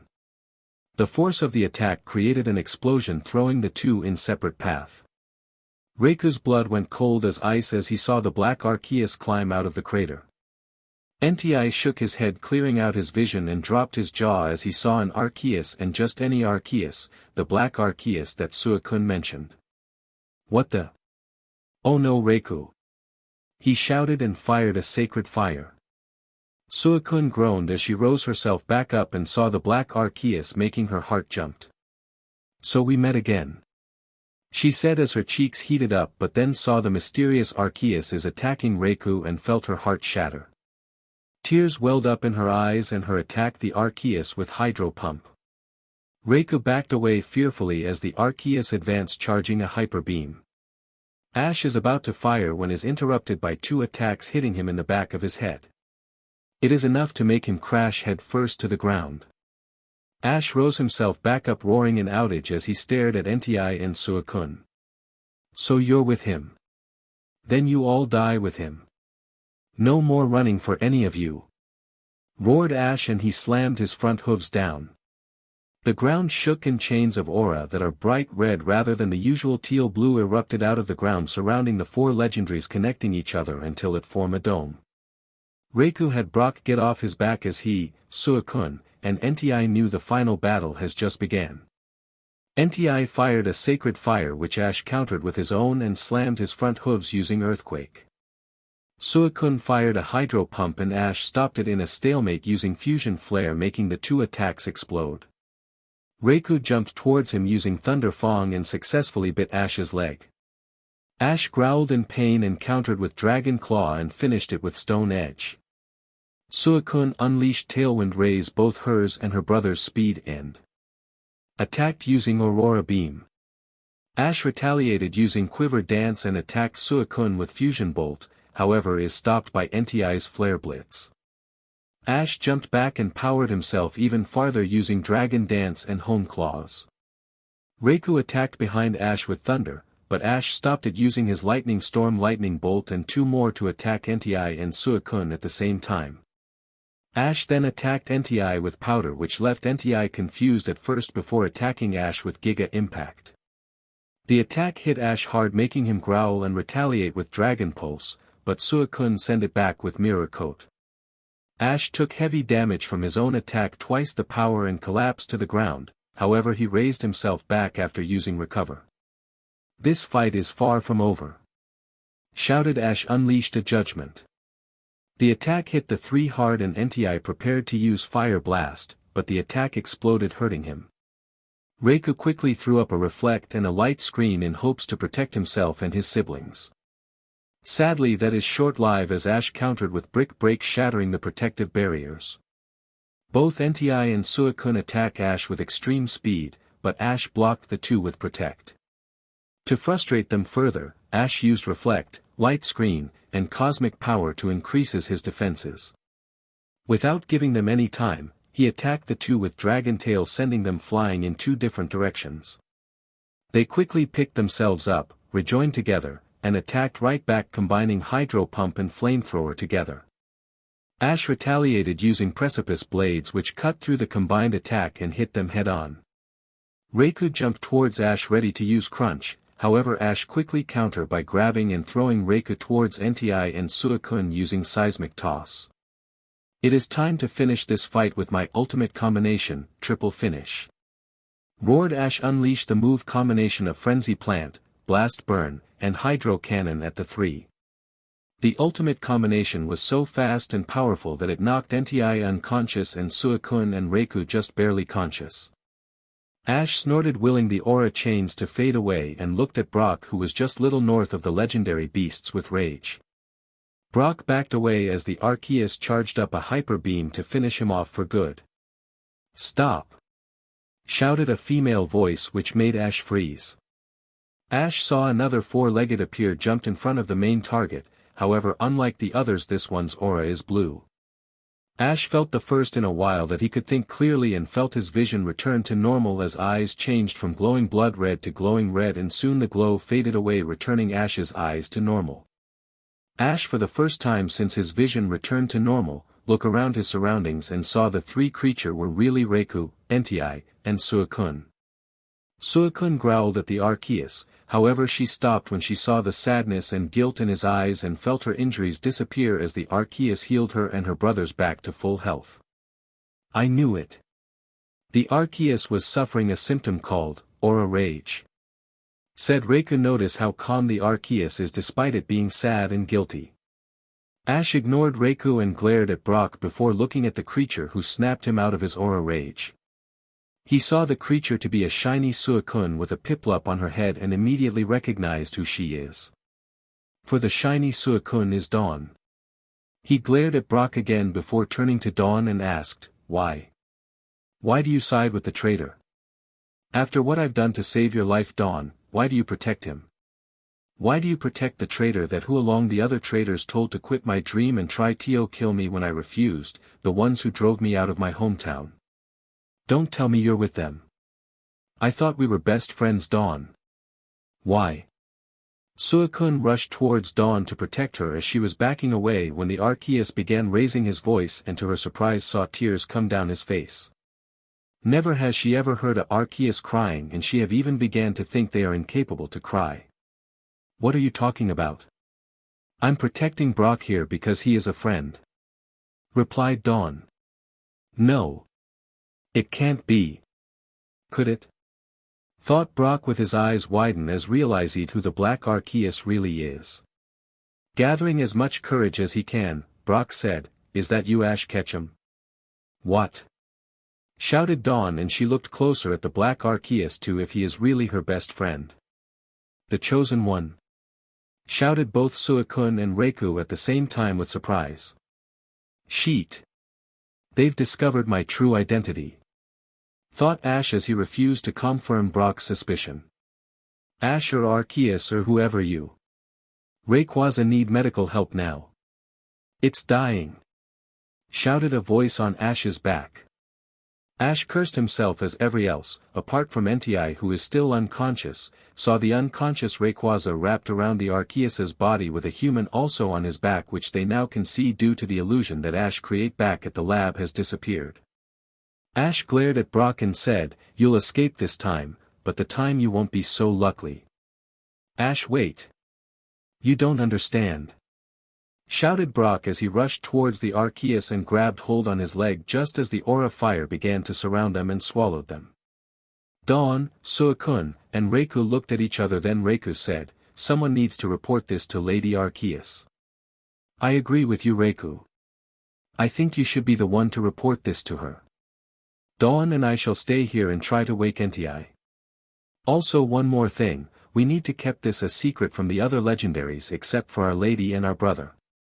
There must be a reason why the Chosen One chose to hide himself, and we need to respect his decision." Reiku nodded his head in understanding and moved very close to Suicune and whispered, "Are you all right after everything that has happened with the Chosen One?" "What? I know you have a crush on that Arceus, don't deny it. I want to know how you are feeling after that huge fight with the Chosen One when he in a aura rage." "Fine. I was heartbroken at first and hated him, however when I learned he was suffering from aura rage my feeling for him returned. Just don't tell anyone, not even the Chosen One himself." Reiku made the gesture of zipping his lips before taking off to find Arceus, while Dawn and Suicune laid down and waited for Nti to regain conscious as the storm clouds began to clear out, returning the Kanto region back in the sunlight. Special sneak peek of the child of the original one. Lightning rumble. In the night sky as young woman is running through an open field. She has been running for an hour and she is growing more and more exhausted. Soon she enter a forest with some of the wild Pokémon looking at her, wondering why she is entering their home. Shortly the women took a quick rest sitting on a fallen log, and she looked the bundle she has been carrying the whole time, which in it is a 3-month-old baby boy. The women quickly jerked her head up when she heard barking and howling in the distance. She looked at the sleeping child again and hugged him before hiding him in a bush. She then ran off with the barking getting louder. The women continued her running and she reached the edge of the forest when, with no warning, she is hit in the side, sending her flying. She crashed hard, breaking a few number of bones, and painfully raised her head, seeing her attacker is a huge Nidoking with a man next to him. "You thought you can escape from your own father, Delia?" said the man in a cold voice filled with malice. "You're no father of mine, Giovanni," said the woman now known as Delia. The man now known as Giovanni laughed as a pack of Houndoom entered the scene, panting along with members of Team Rocket who are breathing heavily after all the running. "Where is the brat spawn you made with that be $$% demanded Giovanni when he just noticed the child is missing. "His name is Red Giovanni and he is a far better man than you, and I rather die than tell you where my son is." "So be it. Nidoking. Kill the traitor. Grunts. Burn the forest." "Yes, sir," shouted the members and started a massive forest fire. Delia's eyed with fear as she watched the fire spread, and as Nidoking approached her with no mercy in his eyes. She shut her eyes, accepting her fate, but prayed as she thought her very last thought. "Arceus. Someone. Anybody. Please save my Ash. Protect him and raise him. Please." Hello everyone, it's me Snivy24. Yes, I know it has been a very long time since I updated. The reason why I have not updated in forever is to put as things kept happening one way or another. It started with a project I worked on my Pokémon or game. I was also done with the project, then disaster struck. Why your 3DS system tells you to plug in while you download things. The reason is, as I learn, is to safely download without the battery dying and corrupting your SD card, which happened. I was very angry about that, as all that work for the project for 2 years gone. Lucky for me, I've written all the work down on paper, and my brother had a cheating device. I was able to recover in 2 months, and as a backup, I cloned my Pokémon as backup and store those in the Poke Bank just in case my new SD card got corrupted. Also, I don't do online battles due to bad players quitting all time when I won fair, and this is before all this. My next reason is my job was all going downhill and my boss's boss wanted to fire me for no reason. So I had to quit, as my boss was leave and was the one who has been protecting me from that idiot, as I've been the best and oldest employee of that job, which SCKED, as I didn't want to fire on my record for something dumb as that will hurt me in the future in getting new jobs. A lot more bad things has happened which I don't talk about, and no, I've never been in jail if any of you are thinking that. But the next thing that happened is that I've finally moved into my own place. However, I hadn't no internet until last month. I didn't write anything that month as I was too busy working to get the money I needed to pay my car insurance bill along with my other bill. However, all that is over now and I'm back writing. However, I have good news and bad news. The bad news is I'm going to discontinue this story for now as I have no idea how to continue. I'm very sorry and I'm not happy about it, but I just don't know what to do now. However, the good news is I'm working on a new story that is inspired by 3 stories, which one of them is this story. The new story is called Ultra Path to a Master. Also, as a free bonus, I show you all preview of the story I've worked on so far. Ultra Path to a Master. Great pain. Helpless. Great sorrow. Death everywhere. Fire everywhere. Chosen one has fallen. Evil has won. I have failed everyone. What is this? A spurt? Wait. No. It can't be. How are you still able to exist? It doesn't even matter anymore. With you, No, we shall leave this world and prepare to fix all the damage done by the evil. Oh no. The evil has found me. My friend, I'm sending you ahead of me while I cover you. I'll meet you again. Please forgive me for my failure. Boom. Pain. Anger. Hate. Ash and others covered themselves as a massive explosion filled the battlefield with sparks flying everywhere, killing the stadium, lights filling the area in darkness. All caused by 2 legendary Pokémon Mew and Mewtwo. Hope you all find it interesting so far and look forward to it. As for me, I'm signing out. Snivy 24